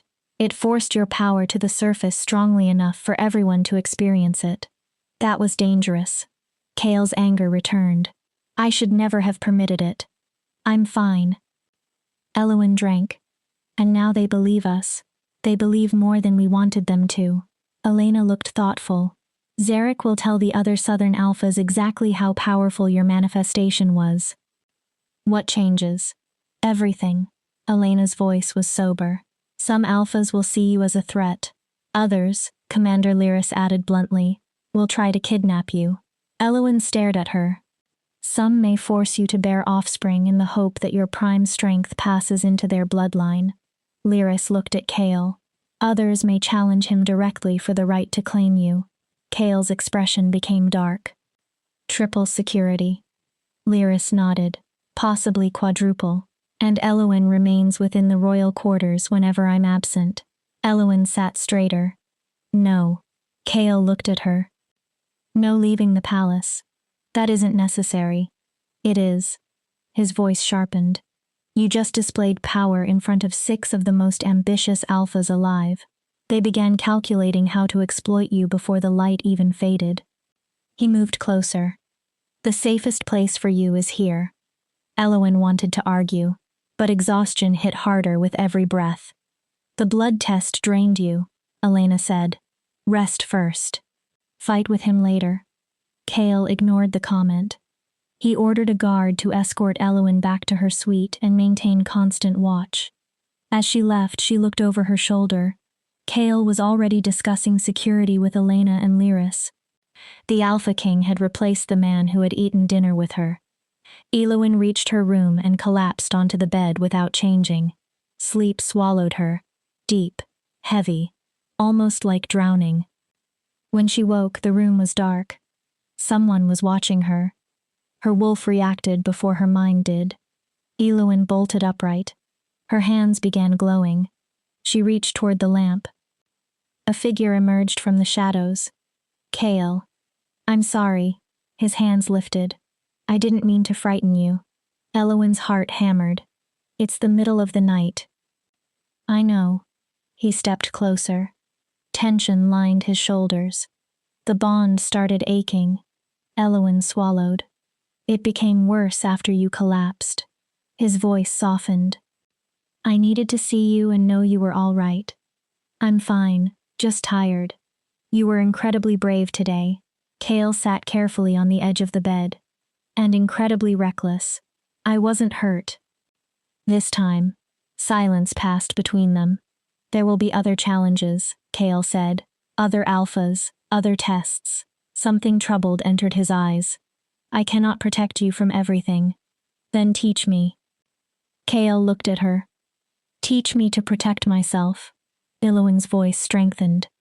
Teach me how to use this power. Teach me your world. She hesitated. And teach me what this bond means. His eyes burned in the dark. Not as destiny. She looked down. As a choice. Kale remained still. As something I am actively deciding. His voice became almost a whisper. Are you deciding? I'm considering. Elowen met his gaze. But I need more than 3 days.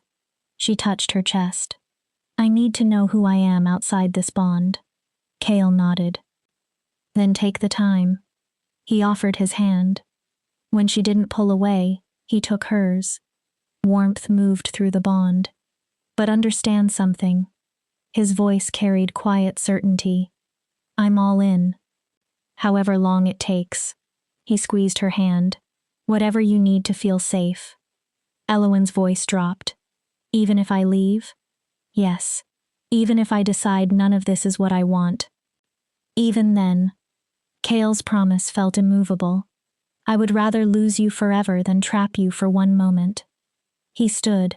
Elowen tightened her fingers around his hand. Stay. Kale stopped. Just tonight. She hated how vulnerable the words felt. I don't want to be alone. Relief crossed his face. He removed his outer clothing but kept his shirt and trousers. Then he lay beside her. He left space between them. No touching. No demands. Only warmth close enough that she knew he was there. Thank you, Elowen whispered. For what? For not forcing any of this. Silence. Then Kale's voice came softly through the darkness. That is what love does. It gives someone the freedom to leave. His breath warmed the space between them. And prays they choose to stay. They fell asleep without touching. The bond hummed quietly between them. And for the first time Elowyn could remember, she slept without nightmares. Chapter 7. The Second Trial. Elowyn woke alone. The depression in the pillow beside her proved Chaol had stayed. Morning light filled the room. Below the windows, the palace courtyard had already come alive with voices, horses, and the endless movement of a kingdom beginning its day. A note waited beside the bed. Chaol's handwriting was elegant. He had gone east to settle border disputes and expected to return that evening. In his absence, Magistra Elena would supervise Elowyn's training. The note added one warning. The bond would ache while they were separated. That discomfort was normal. She should acknowledge it rather than fight it. The final line made her read the note 3 times. I'll be counting the hours until I see you again. K. Elowyn pressed the paper against her chest. The ache was already there. Low. Persistent. Like homesickness for a person she barely knew. A knock interrupted her thoughts. Mara entered carrying training clothes. Magistra Elena is waiting whenever you're ready. She laid out soft leather and reinforced fabric. Fair warning, she is demanding. Mara smiled. But she gets results. The training grounds occupied a large courtyard behind the palace. Ancient oaks shaded the area. High walls kept it private. Elena waited at the center in practical clothing, her silver-streaked hair pulled into a tight braid. Without formal robes, she looked smaller than Elowyn remembered. Average height. Not physically imposing. Yet she carried herself like someone who had never doubted her own authority. Elowyn, she gave a small smile. Good. We have too much to teach and not enough time. Chaol said you would train me. Elowyn looked around. In what? Everything. Elena studied her. Your wolf is 16 years old, but she has never been allowed to use her body. She walked around Elowyn once. That means considerable power and almost no discipline. Elowyn frowned. The king already said I'll be confined inside the palace. The king is protective. Elena's mouth tightened. And currently foolish. Elowyn blinked. You can say that? I've been saying worse to him since he was a child. Elena folded her arms. Confinement may prevent some challenges. It also makes you dependent. She gestured toward the training yard.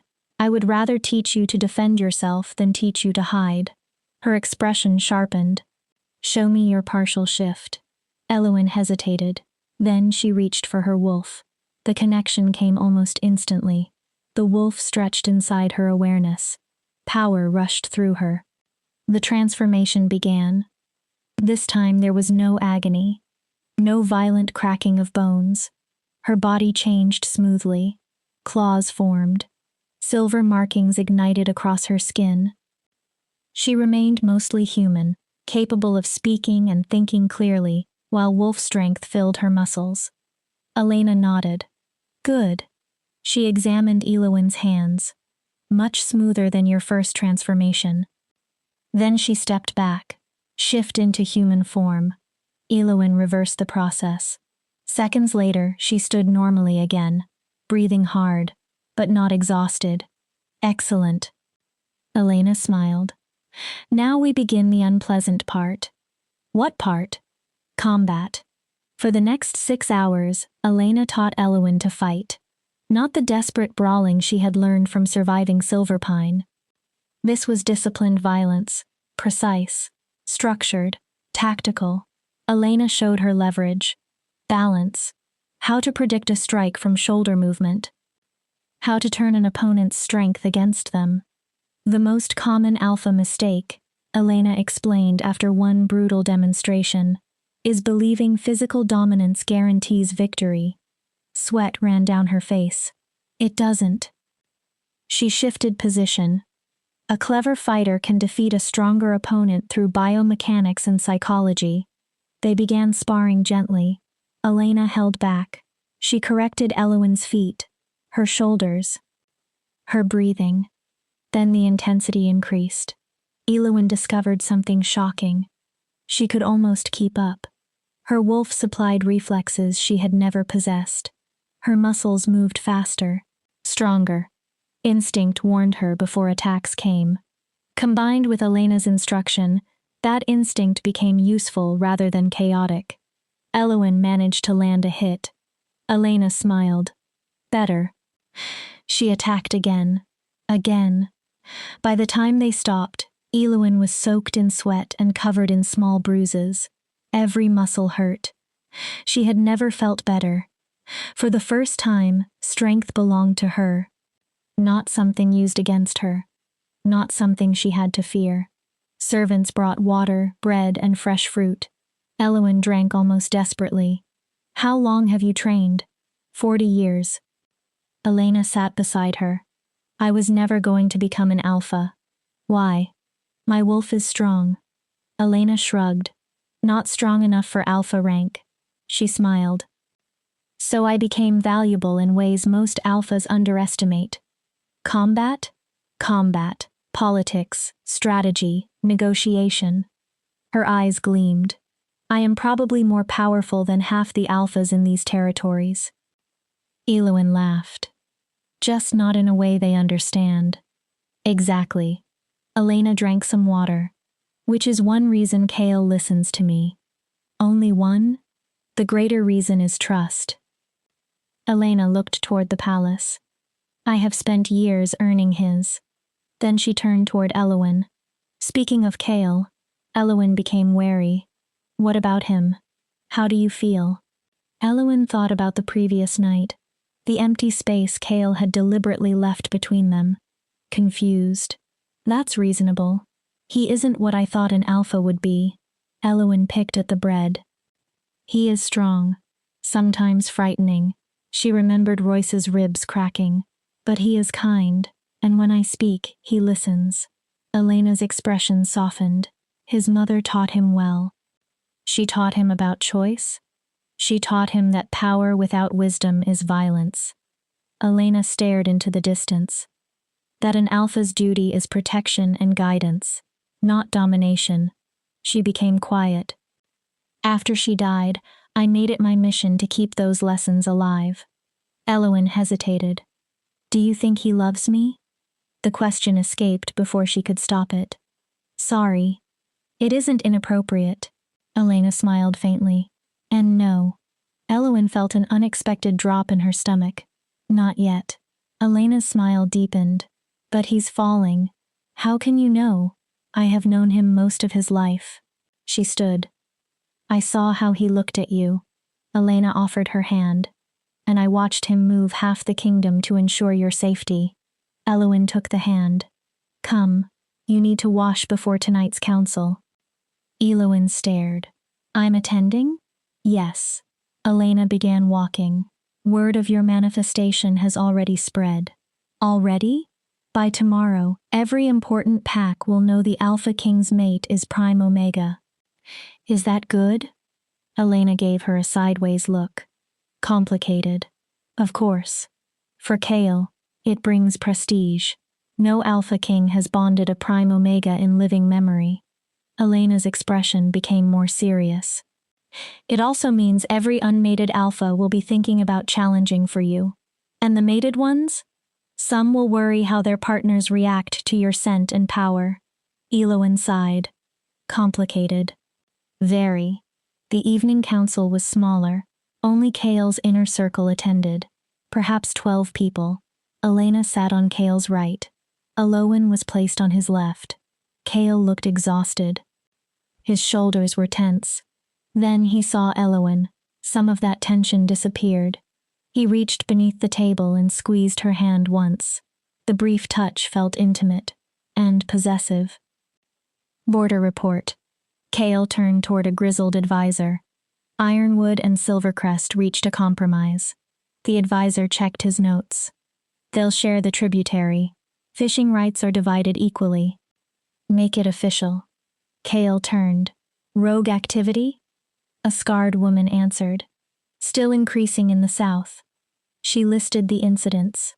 3 attacks on lone travelers. 2 cases of rogues testing organized pack borders. Kale frowned. That pattern isn't normal. It isn't. The woman leaned forward. The attacks appear coordinated. Rogues don't coordinate. These do. She held his gaze. Someone is directing them. Silence fell across the chamber. Suspects? The Southern Alliance. Elena's answer came immediately. A younger advisor protested. That is speculation. For now. Elena looked at him. Give me 2 weeks. Her voice became cold. I'll have documentation.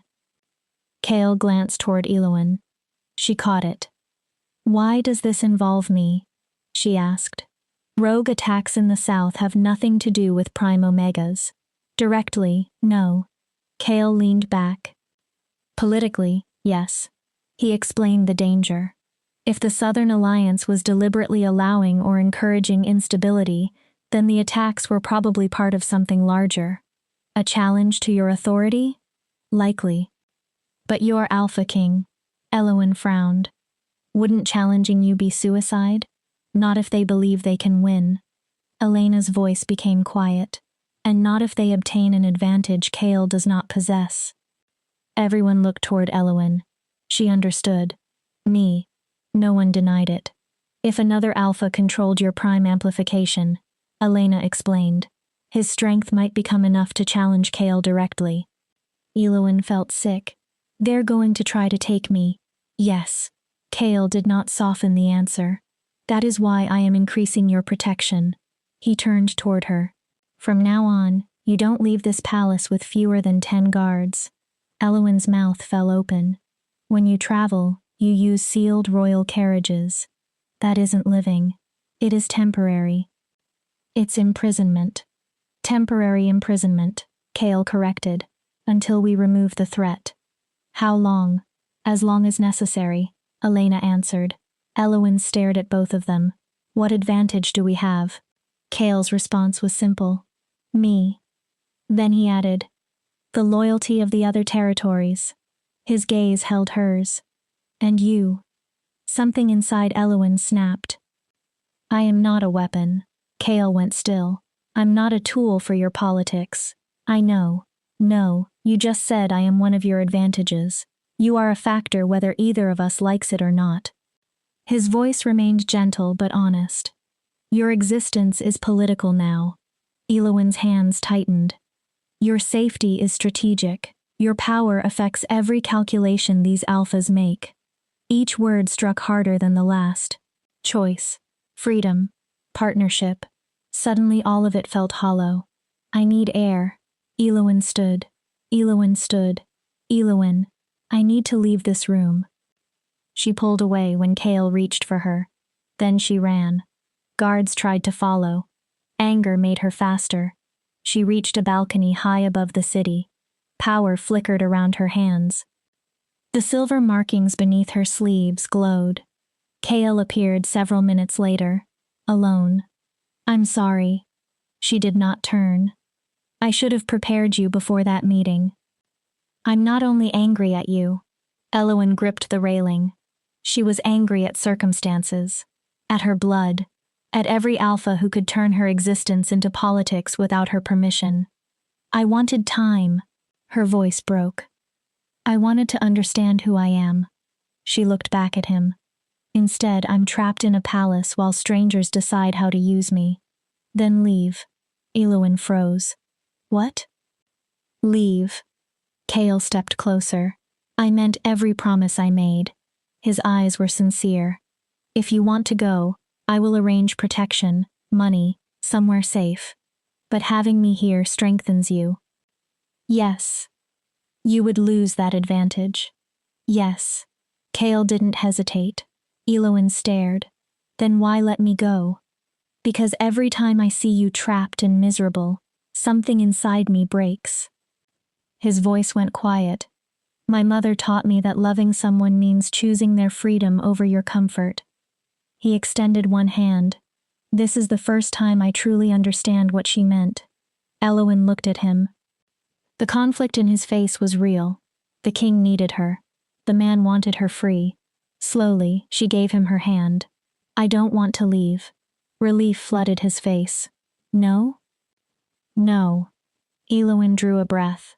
But I refuse to remain only your protected mate. Chaol listened. I want to become part of the solution. What do you want? Elowyn looked over Northspire. I want to know what the Southern Alliance is planning. Her voice strengthened. I want to help stop them. Then she faced him. And I want to do it as your partner, not your possession. Chaol remained silent. Then he pulled her gently against him.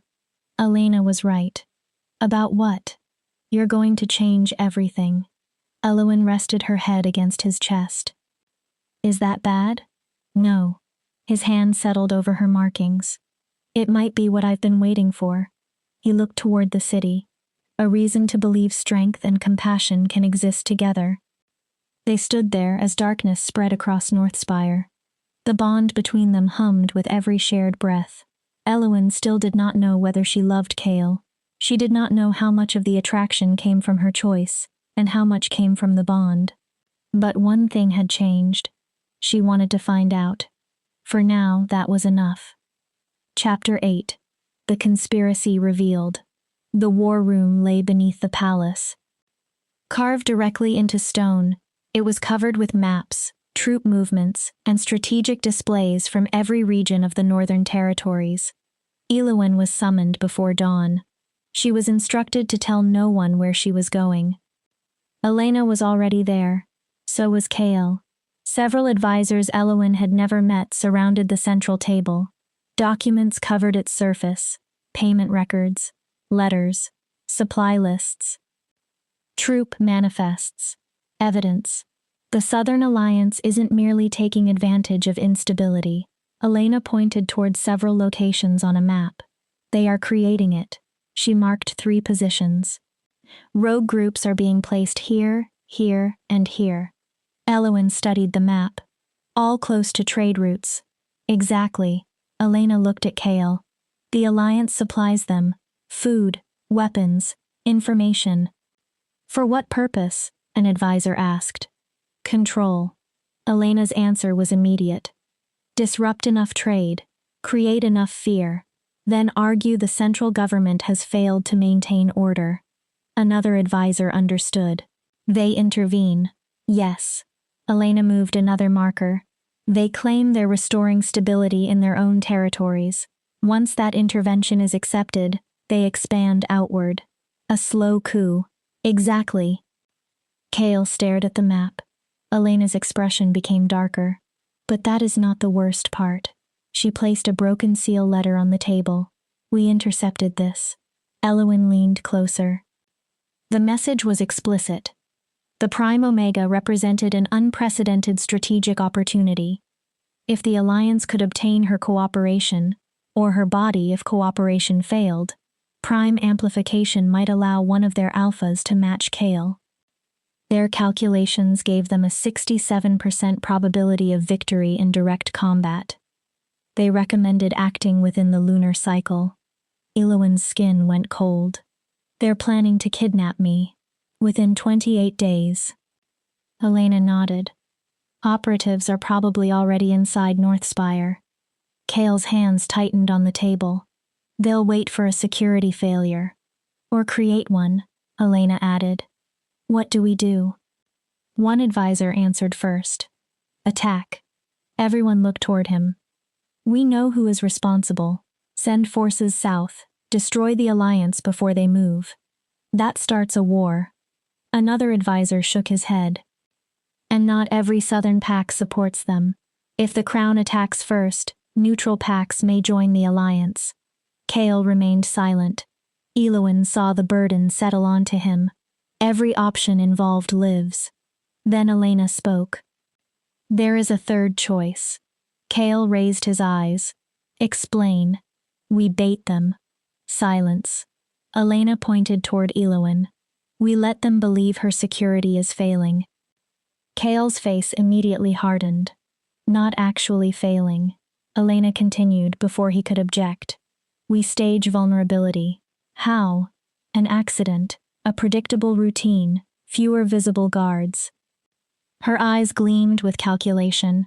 The operatives believe they found an opportunity. They attempt the capture. And then, we catch them in the act. Elena tapped the intercepted documents. We arrest them, seize their communications, and trace the order to Alliance leadership. Kale's voice became dangerous. And if your staged capture becomes real, it won't. Elena spoke with absolute confidence. Elowen will be surrounded by our best warriors every second. Everyone looked toward Elowen. She understood. You want me to be bait? Yes. Elena held her gaze. But only if you agree. Her voice softened. This decision belongs to you. Elowen looked at Kale. She expected him to refuse. Instead, she found something else in his expression. Fear, but also respect. He knew what he had spent days telling her. Choice meant nothing if he took it away the moment he disliked her decision. What would I have to do? Elena explained. For 1 week, Elowen's visible security would slowly decrease. Her movements would become predictable. She would make public visits, appear frustrated with palace confinement. Eventually, the Alliance would see a pattern, and then they would strike. The danger is minimal, Elena said, but not zero. Another advisor leaned forward. They might also recognize the trap. They won't if she sells it. Elena looked at Elowen. Your fear has to look real. Elowen almost laughed. That shouldn't be difficult. You need to look like someone who feels trapped. Elena's eyes remained on hers. Someone considering escape. Elowen understood. For an entire week, she would live knowing an attempted kidnapping was coming. She would never know exactly when. I'll do it. Kale inhaled. Elowen, you taught me I deserve agency. She looked at him. You told me I should become part of the solution. Her voice remained steady. This is me choosing how. Kale watched her for a long time. Then he reached across the table and took her hand. You are either the bravest person I have ever met, he exhaled, or completely insane. Probably both. Elena smiled. Then, we begin. The next 7 days became the longest week of Elowen's life. During daylight, she performed her role. She complained about confinement, asked Kale for more freedom, ventured farther from the palace, accepted fewer visible guards. Part of it required no acting. She truly was tired of being watched. At night, she and Kale sought each other. They were not yet formally mated, but the fear surrounding them made emotional distance increasingly impossible. Their physical intimacy became another choice, a way of reminding each other that the bond might have brought them together, but staying together was something they continued choosing. With each night, Elowen felt something deeper growing beneath attraction. One evening she lay against Kale in the darkness. I'm scared. I know. He pulled her closer. But you're safe. What if Elena is wrong? Kale's body tightened. What if the Alliance really takes me? His answer came without hesitation. Then I burn the world until I find you. Elowen looked up. Kale. Every territory. His eyes burned gold. Every pack. His voice became deadly. Every alpha standing between you and me. I would level civilization itself before leaving you in their hands. The possessiveness should have frightened her. Instead, it anchored her. Whatever happened, someone would come. By the 7th day, the tension had become almost unbearable. That morning, Elena intercepted the final message. The operation would begin the next day. The primary opportunity would be Elowen's market visit at noon. Shortly before noon, Elowen entered the palace market in simple clothes. Only 2 guards appeared to accompany her. Both were disguised as merchants. Both were warriors trained personally by Elena. More royal guards blended into the crowd as shopkeepers and customers. Elowen walked among jewelry stalls, fabric merchants, fresh produce. She tried to look ordinary. Her silver markings glowed faintly beneath her sleeves. Then the air changed. Eluin felt wolves moving with coordinated intent. Predators. 5.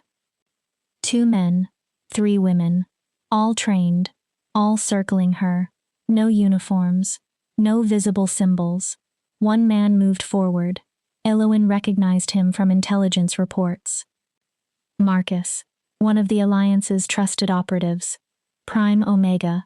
His voice remained low enough not to panic civilians. You are coming with us.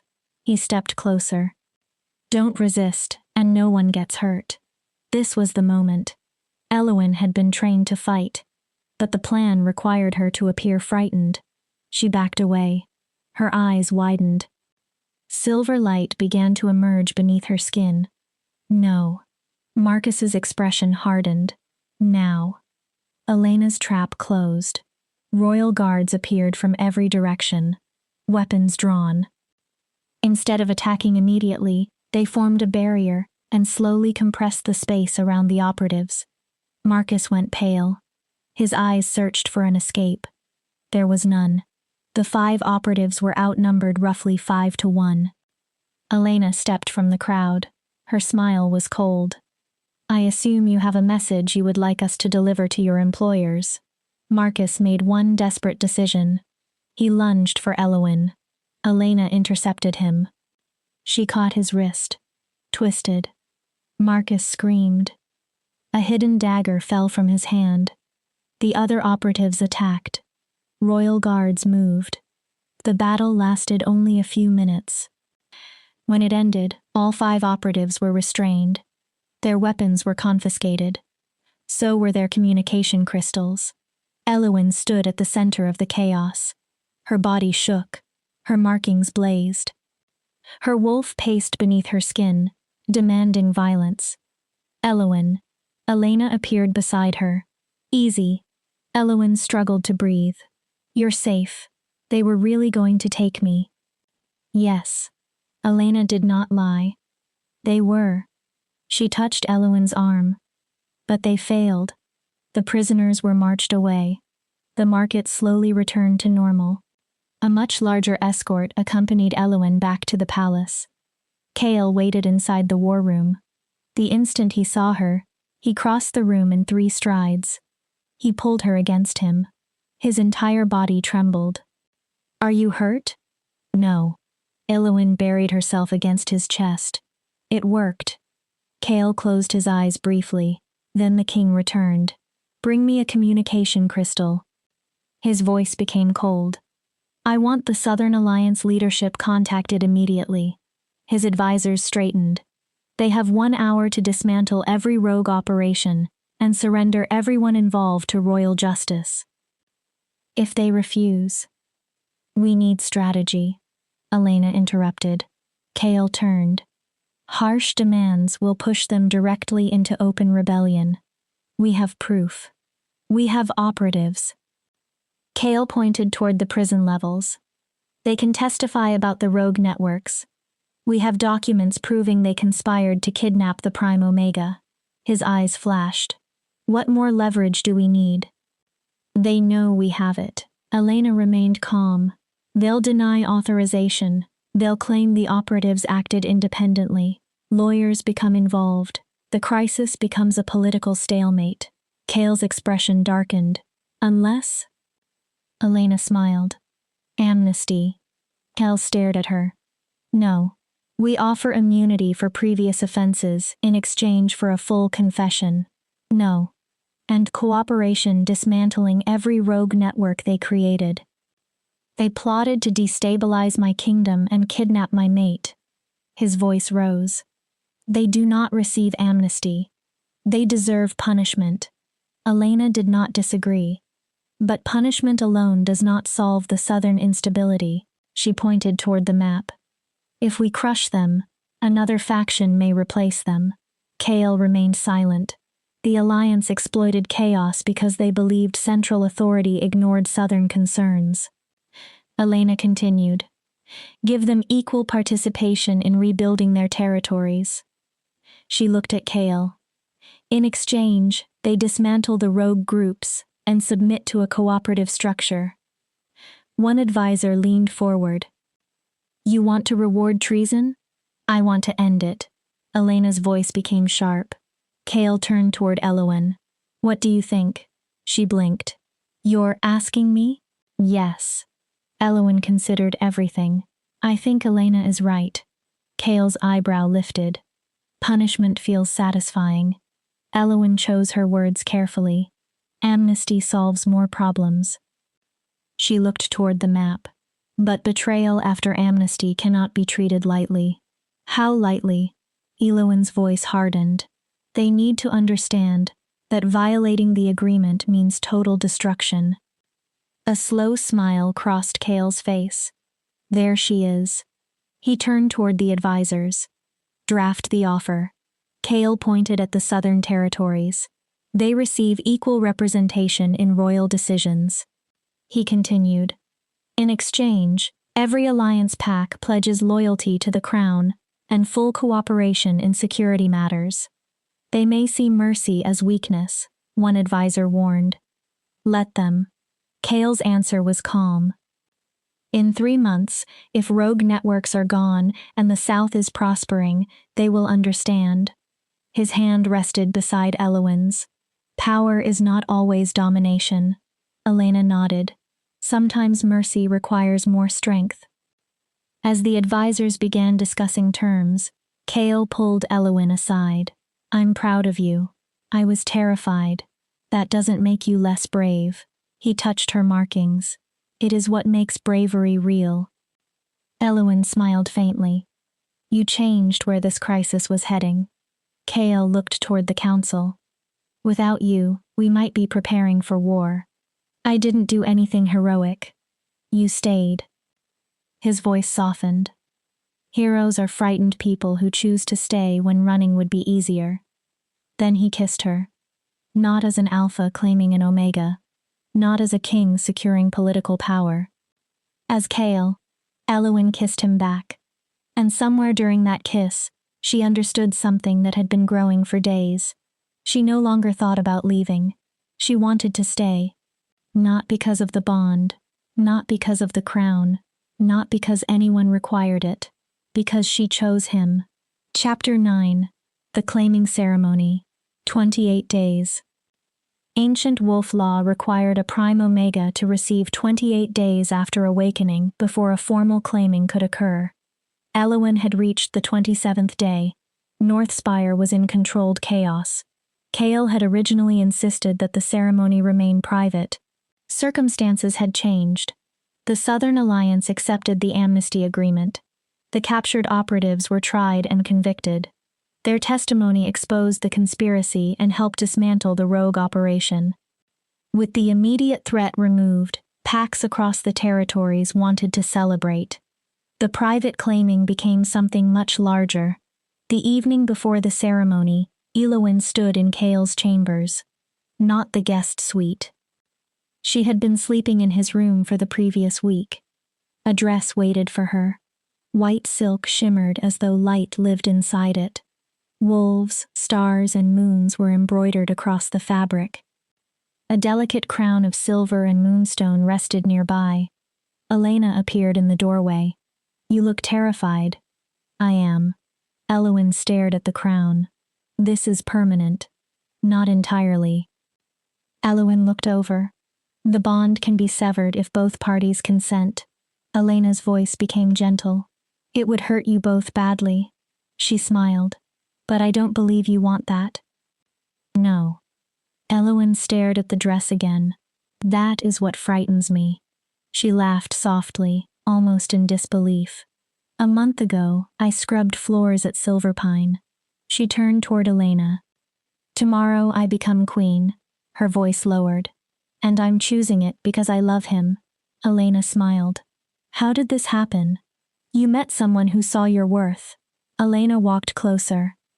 And you allowed yourself to be seen. Mara entered with several servants. They prepared Elowen carefully.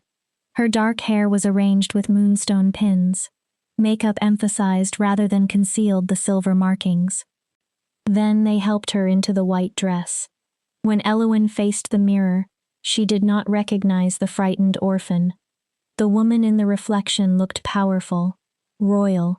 A queen. Stunning, Mara whispered. She smiled. Kael is going to forget how to speak. Elowin's nervous laugh escaped.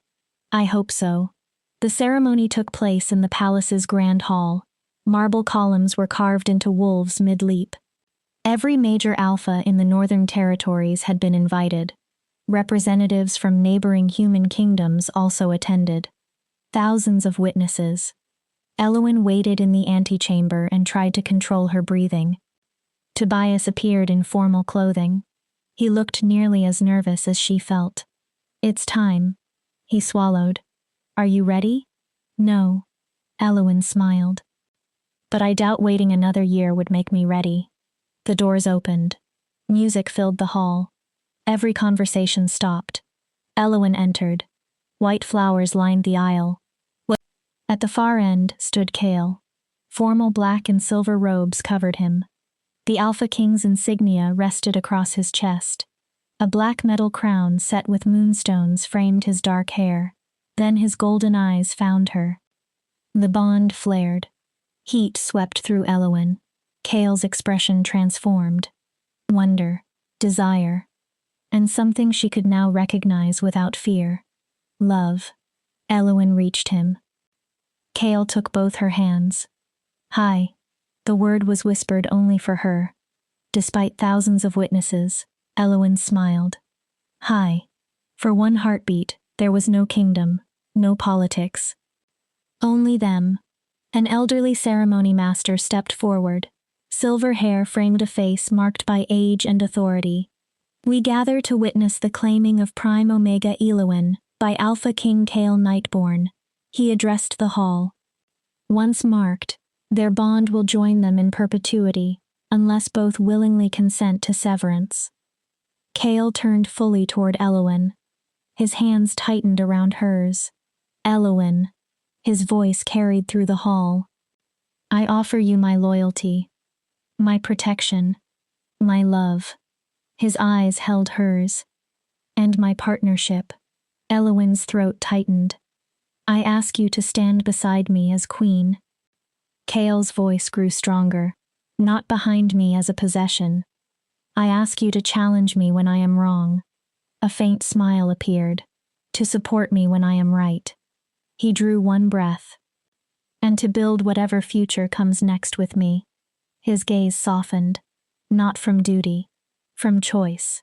Elowin fought tears. I accept. Her voice shook. Then strengthened. I choose you, Kael. She looked directly into his eyes. Not because of the bond. Not because of your crown.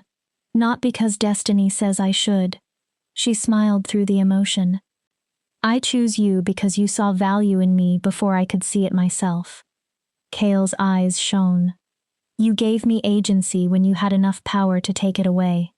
Her voice lowered. You loved me, even when I was afraid of you. She squeezed his hands. I want to stand beside you. As your partner. Your equal. Your queen. The ceremony master nodded. Then complete the marking. Kael's wolf rose near the surface. His fangs extended. He waited. Elowin nodded. Only then did he lean toward her shoulder. His bite landed just above her heart. Pain flashed sharply. Then heat followed. Pleasure moved through the bond. At the same moment, Elowin's own wolf rose completely into her awareness. Her fangs extended. She found the place between Kael's neck and shoulder. Then she marked him in return. The instant her fangs broke his skin, the bond changed. Lightning. Fire. Every nerve in Elowin's body seemed connected to Kael. His emotions rushed into her. Joy. Relief. Love so powerful it nearly overwhelmed her. She could not hear his thoughts as words, but she felt his intentions, his certainty, his devotion. Silver marks appeared on Elowin. Dark marks formed on Kael. 2 matching seals. The grand hall erupted. Applause. Cheers. Wolves howling outside throughout the city. Elowin barely heard them. She looked only at Kael. For most of her life, she had been called half of something, half human, half wolf, incomplete, broken. Now she felt whole, not because Kale completed her, because she had finally accepted every part of herself. I love you. Kale's voice shook. I'll spend the rest of my life making sure you never regret choosing me. Elowen smiled through tears. I love you too. She meant every word. The newly bonded Alpha King and Prime Omega Queen were presented to the territories. Celebrations continued for hours. Eventually, mercifully, they were allowed to leave. Back inside their shared chambers, Elowen suddenly became shy. The completed bond had erased many emotional barriers. Physical intimacy still felt vulnerable. Second thoughts? Kale sensed her hesitation. No, Elowen answered immediately. Just nervous. She looked down. This is the first time intimacy feels completely like my choice. Then we go slowly. Kale removed her crown carefully. We move at your pace. He loosened the pins from her hair. And if you want to stop, we stop. They approached each other without urgency. Nothing needed to be proven. Nothing needed to be taken. Their intimacy was gentle and deliberate, built on mutual trust rather than obligation. For Elowen, the completed bond made the experience more than physical. She felt known. Kale understood her fear, her scars, her hopes, the parts of herself she still struggled to accept, and his love included all of them. Later, Elowen rested against his chest. Tell me something real. Kale's hand moved slowly over her markings. I'm terrified. Elowen looked up. Of what? Failing you. He stared at the ceiling. Of getting this wrong. His voice became quieter. Of becoming like my father after my mother died. Letting fear or grief consume everything. You won't. How do you know? Because you're aware of it. Elowen touched his chest. And because you're willing to work. Kale smiled faintly. Is that love? Maybe. She considered it. For us, I think love is awareness, work, and choosing each other every day when choosing would be easier to avoid. She became thoughtful. My mother told me I was special. Kale listened. I thought she was only trying to comfort me. Elowen touched the moonstone pendant that had eventually been returned to her, but perhaps she was right. Because you're Prime Omega? No. Elowen smiled. Because I became brave enough to let someone love me. Kale kissed her forehead. You are the strongest person I know. I'm terrified. So am I. Elowen laughed. I don't know how to be queen. Neither did I know how to be king. You grew up here. That didn't make me ready.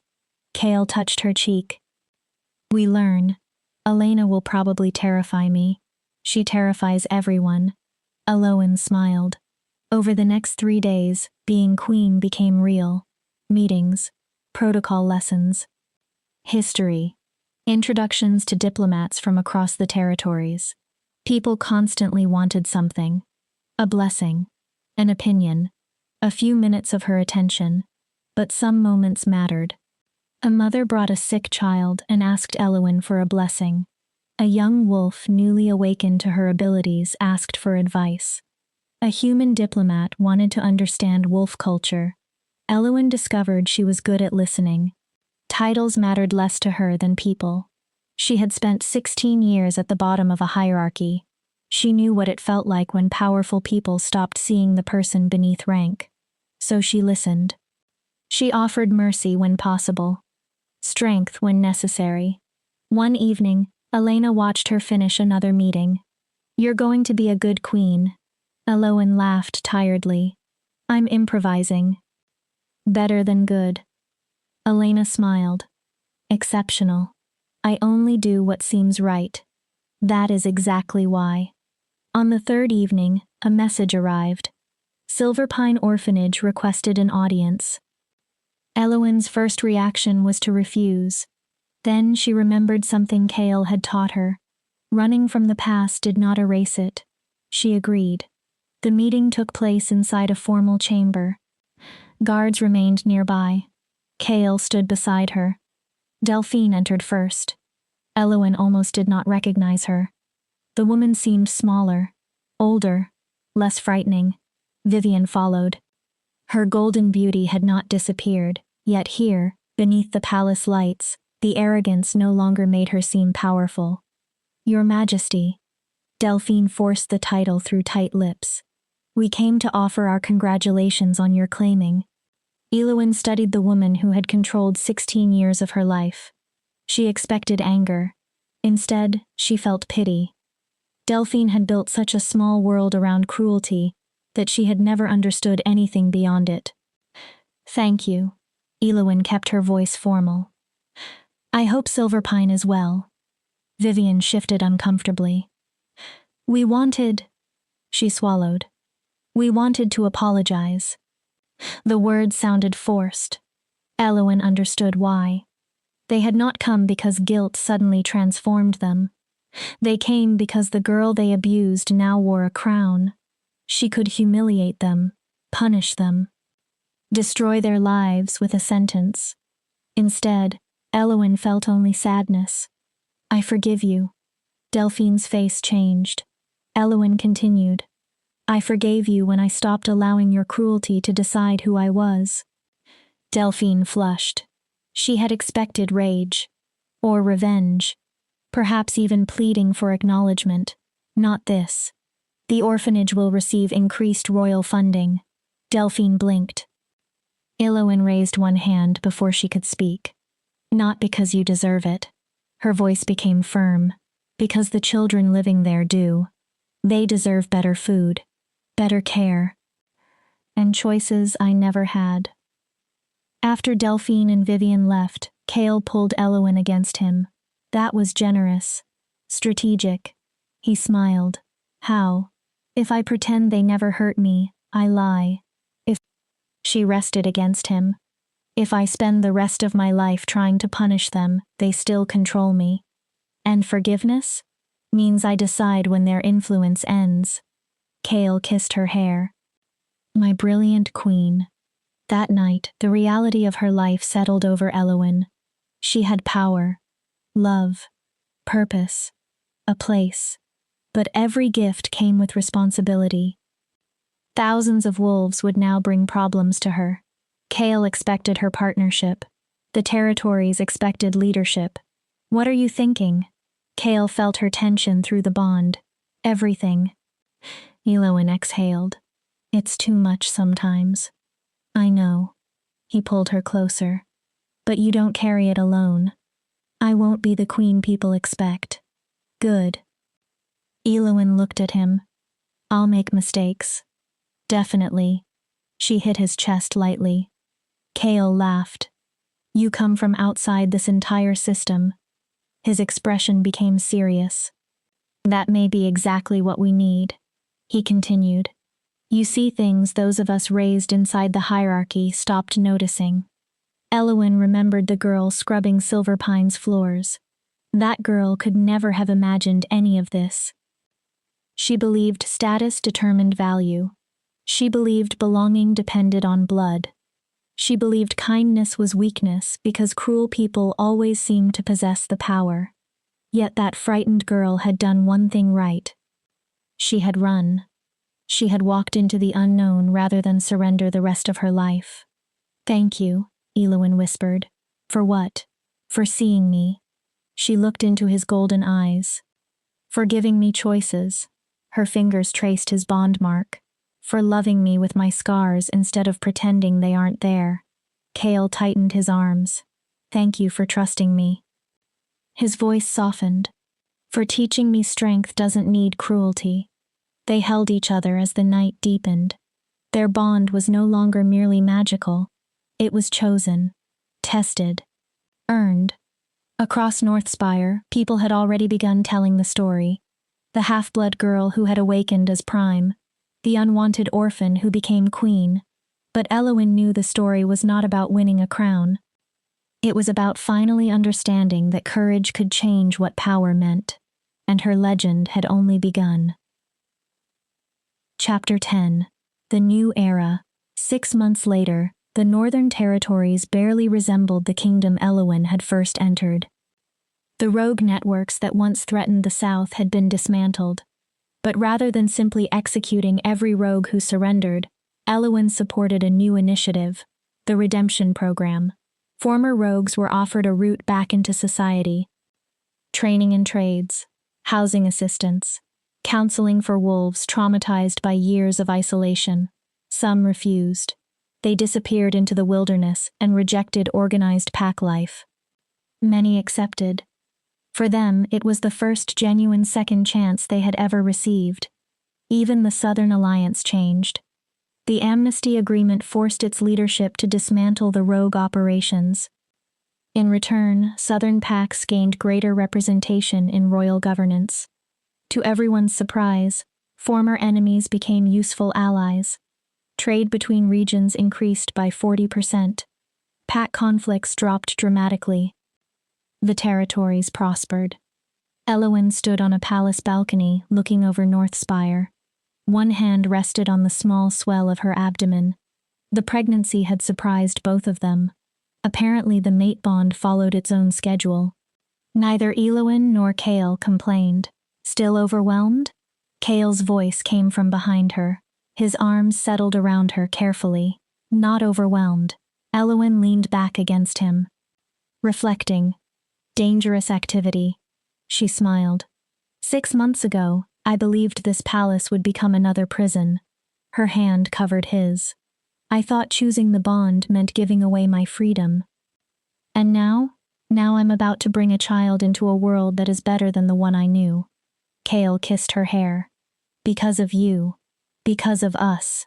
Elowyn corrected him automatically. You. Elena. Our advisors. Everyone who accepted the risk of doing things differently. Chaol laughed softly. Still refusing credit. I'm learning. Very slowly. The insecurity Silverpine had carved into her had faded. It had not vanished entirely. Some wounds healed slowly.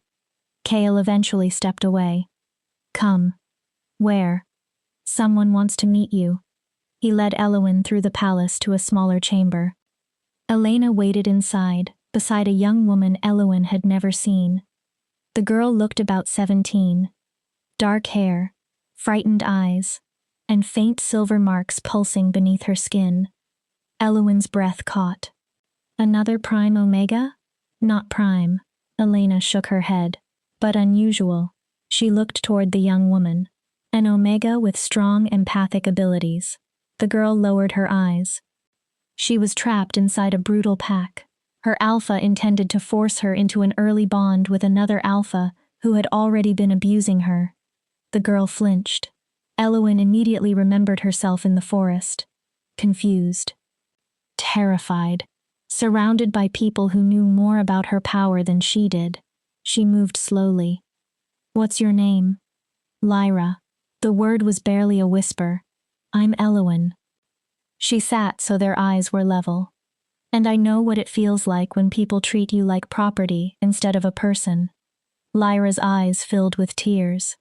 I know what it feels like to think your choices are suffering or death. Elowyn reached out but did not touch her yet. There is another choice. Lyra looked up. You get to choose. I have nowhere to go. Tears ran down her face. No family, no money. If I leave my pack, I become rogue. No. Elowyn's answer was simple. You come here. Lyra stared. You stay inside the palace until you feel safe. Elowyn continued. You learn what your abilities are. You learn what they can do. Her voice softened. And you learn what you are worth. Lyra's lips trembled. Then what? Whatever you choose. Elowyn smiled. College if you want an education. A craft if you prefer a trade. If one day you meet someone and decide you want a mate and a family, then you can choose that too. She finally offered her hand.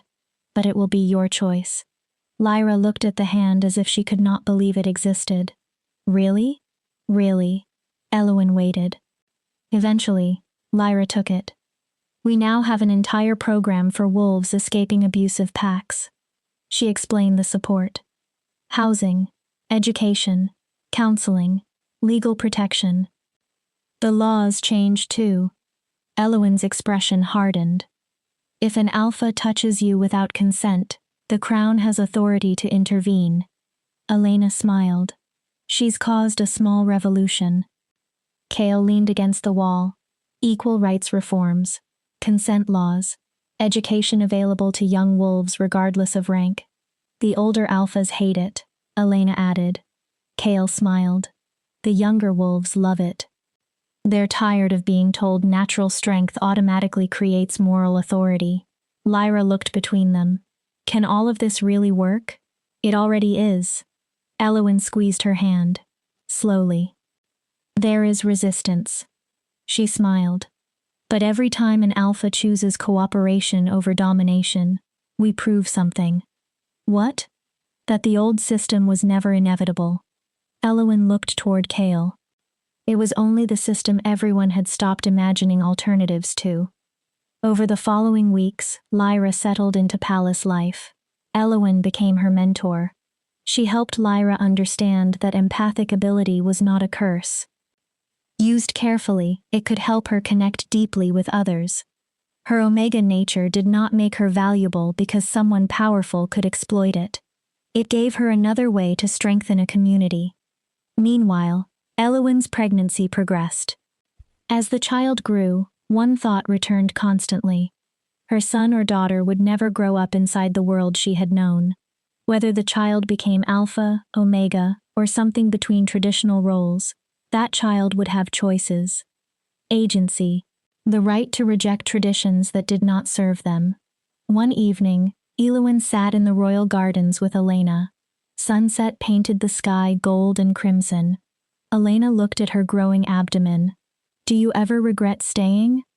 Elowen considered the question. Every day. Elena laughed. That wasn't the answer I expected. There are days I want to run. Elowen smiled tiredly. Sometimes every decision feels too important. Millions of lives are affected by what happens in these rooms. And yet you remain. Because leaving wouldn't actually make me free. Elowen looked across the garden. I would spend the rest of my life wondering what I could have changed. She touched her stomach. I'm bringing someone new into this world. Her voice became quiet. I want that child to live somewhere power comes with responsibility instead of privilege. Elena smiled. Your mother would be proud. Elowen touched the moonstone pendant at her neck. After the claiming, she had the stone reset into a proper necklace. She still wore it every day.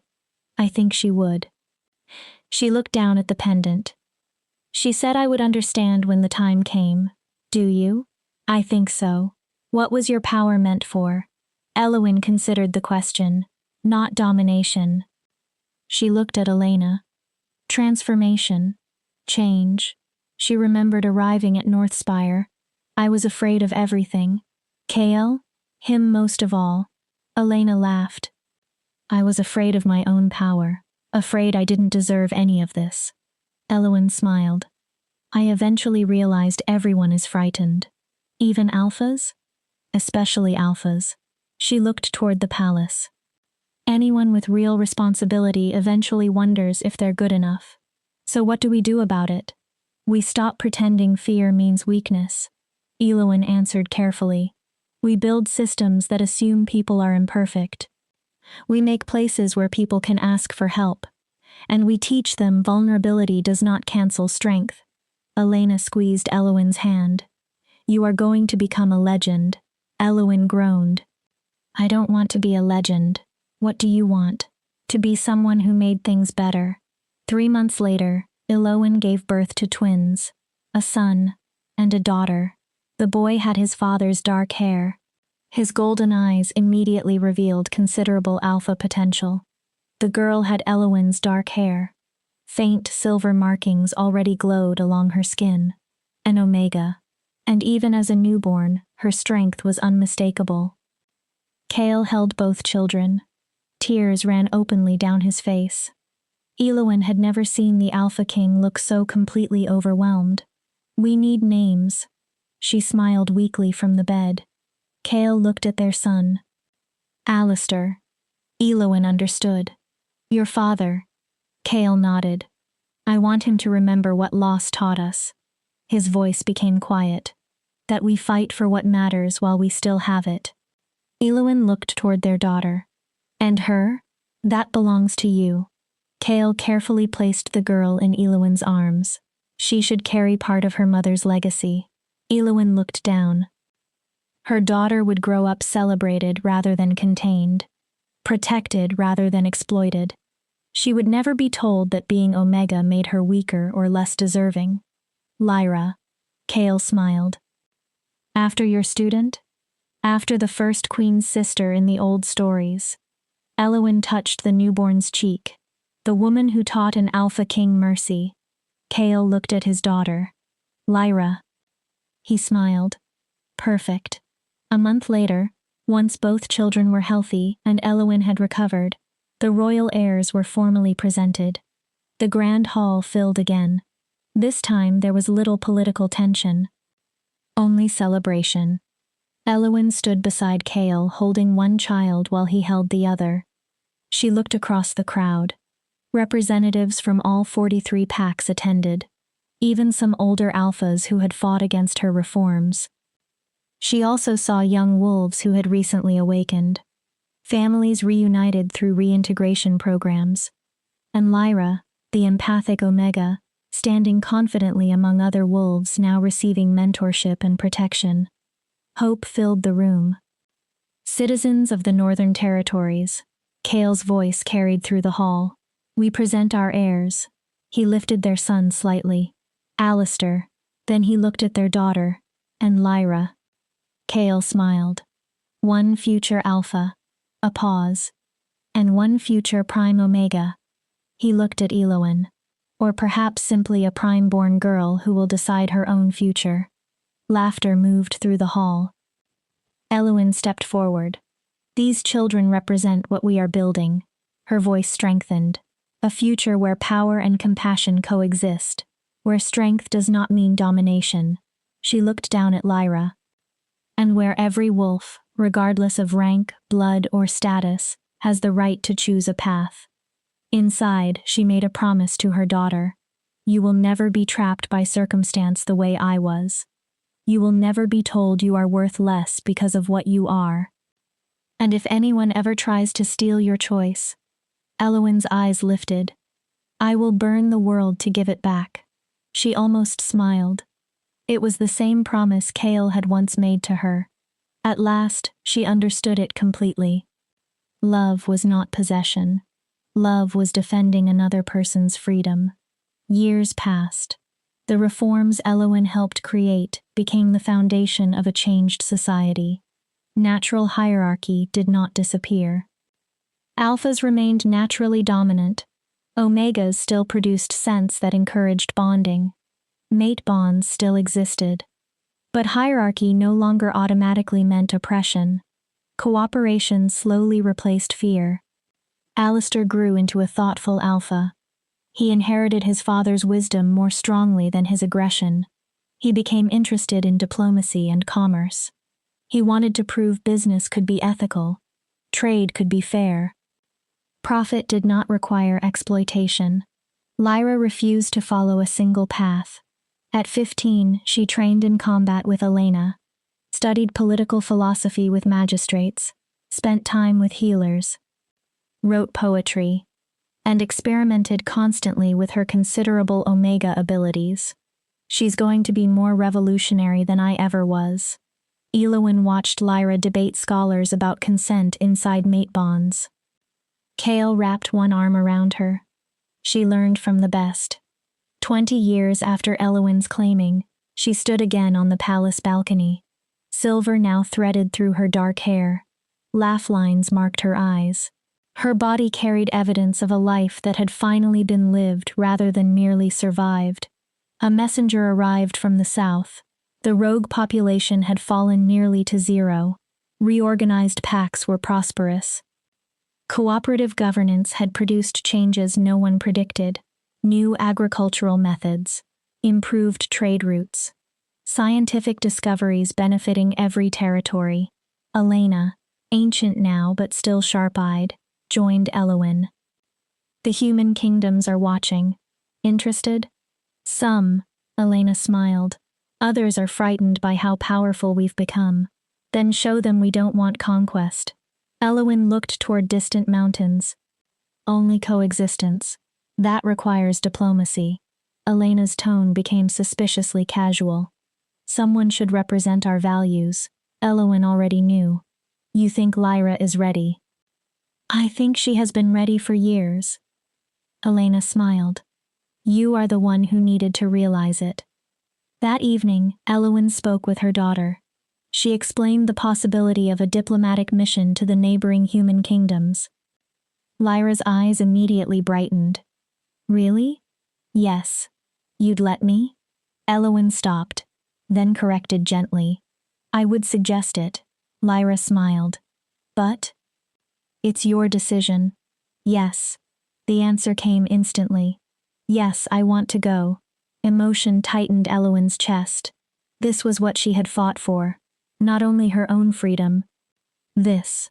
Her daughter imagining futures Elowin had never possessed enough freedom to imagine. Before Lyra departed, mother and daughter sat together in the royal gardens. I'm nervous. Lyra twisted her hands. What if I say something wrong? You probably will eventually. Lyra stared. Elowin smiled. Then you learn and do better. Mom. Lyra shook her head. How are you always calm? I'm not. You look calm. I'm terrified constantly. Lyra laughed. Elowin took her hand. There's something I wish someone had told me when I was your age. Lyra listened. Fear and courage are not opposites. Real courage is being afraid and acting anyway. She squeezed her daughter's hand. And your power, whatever form it takes, does not exist only to be used. What else is it for? Choosing. Elowin's voice softened. You decide what kind of person you become. You decide what kind of person you become. You decide what kind of person you become. Whatever path you choose, I will support you. Lyra hugged her. I'm going to make you proud. You already do. Elowin held her tightly. Every day you choose to be yourself. After Lyra left, Elowin returned to the balcony overlooking Northspire. Her life seemed impossible when viewed from beginning to end. She had gone from scrubbing stone floors to ruling territories, from believing she was worthless to understanding her value, from being hunted by alphas to choosing one who respected her agency. There had been countless moments when she wanted to run, moments when responsibility seemed too heavy, moments when she wondered whether she deserved any of it. But somewhere along the way, Elowin learned what destiny actually meant. It was not something imposed by magic, not fate, not blood, not circumstance. Destiny was built from choices, choosing courage while frightened, choosing to believe you deserved better, choosing to help someone else even while carrying your own scars. Elowin awakened with Prime Omega power, but power had not made her queen. Choice had, wisdom had, compassion had. She built systems that protected everyone's agency, not merely her own. And she raised children who would continue changing what she had only begun. Night settled across the city. Kale found her on the balcony. Come to bed. He wrapped his arms around her. In a moment. What are you thinking about? How far we came. From Silverpine? From everything. Elowin looked across the glittering capital. From a kingdom divided by fear, to one held together by shared purpose. She leaned against him. From a world where power meant domination, to one where power means stewardship. Kale smiled. And? Elowin laughed softly. From a girl who thought she was worthless. She gestured toward the kingdom below. To this. Kale kissed her temple. And we're only beginning. Elowin looked at him. The human kingdoms are afraid. Not because our armies are powerful. Kale's voice became thoughtful. They're afraid because we proved another system can work. He looked over Northspire. And ideas spread.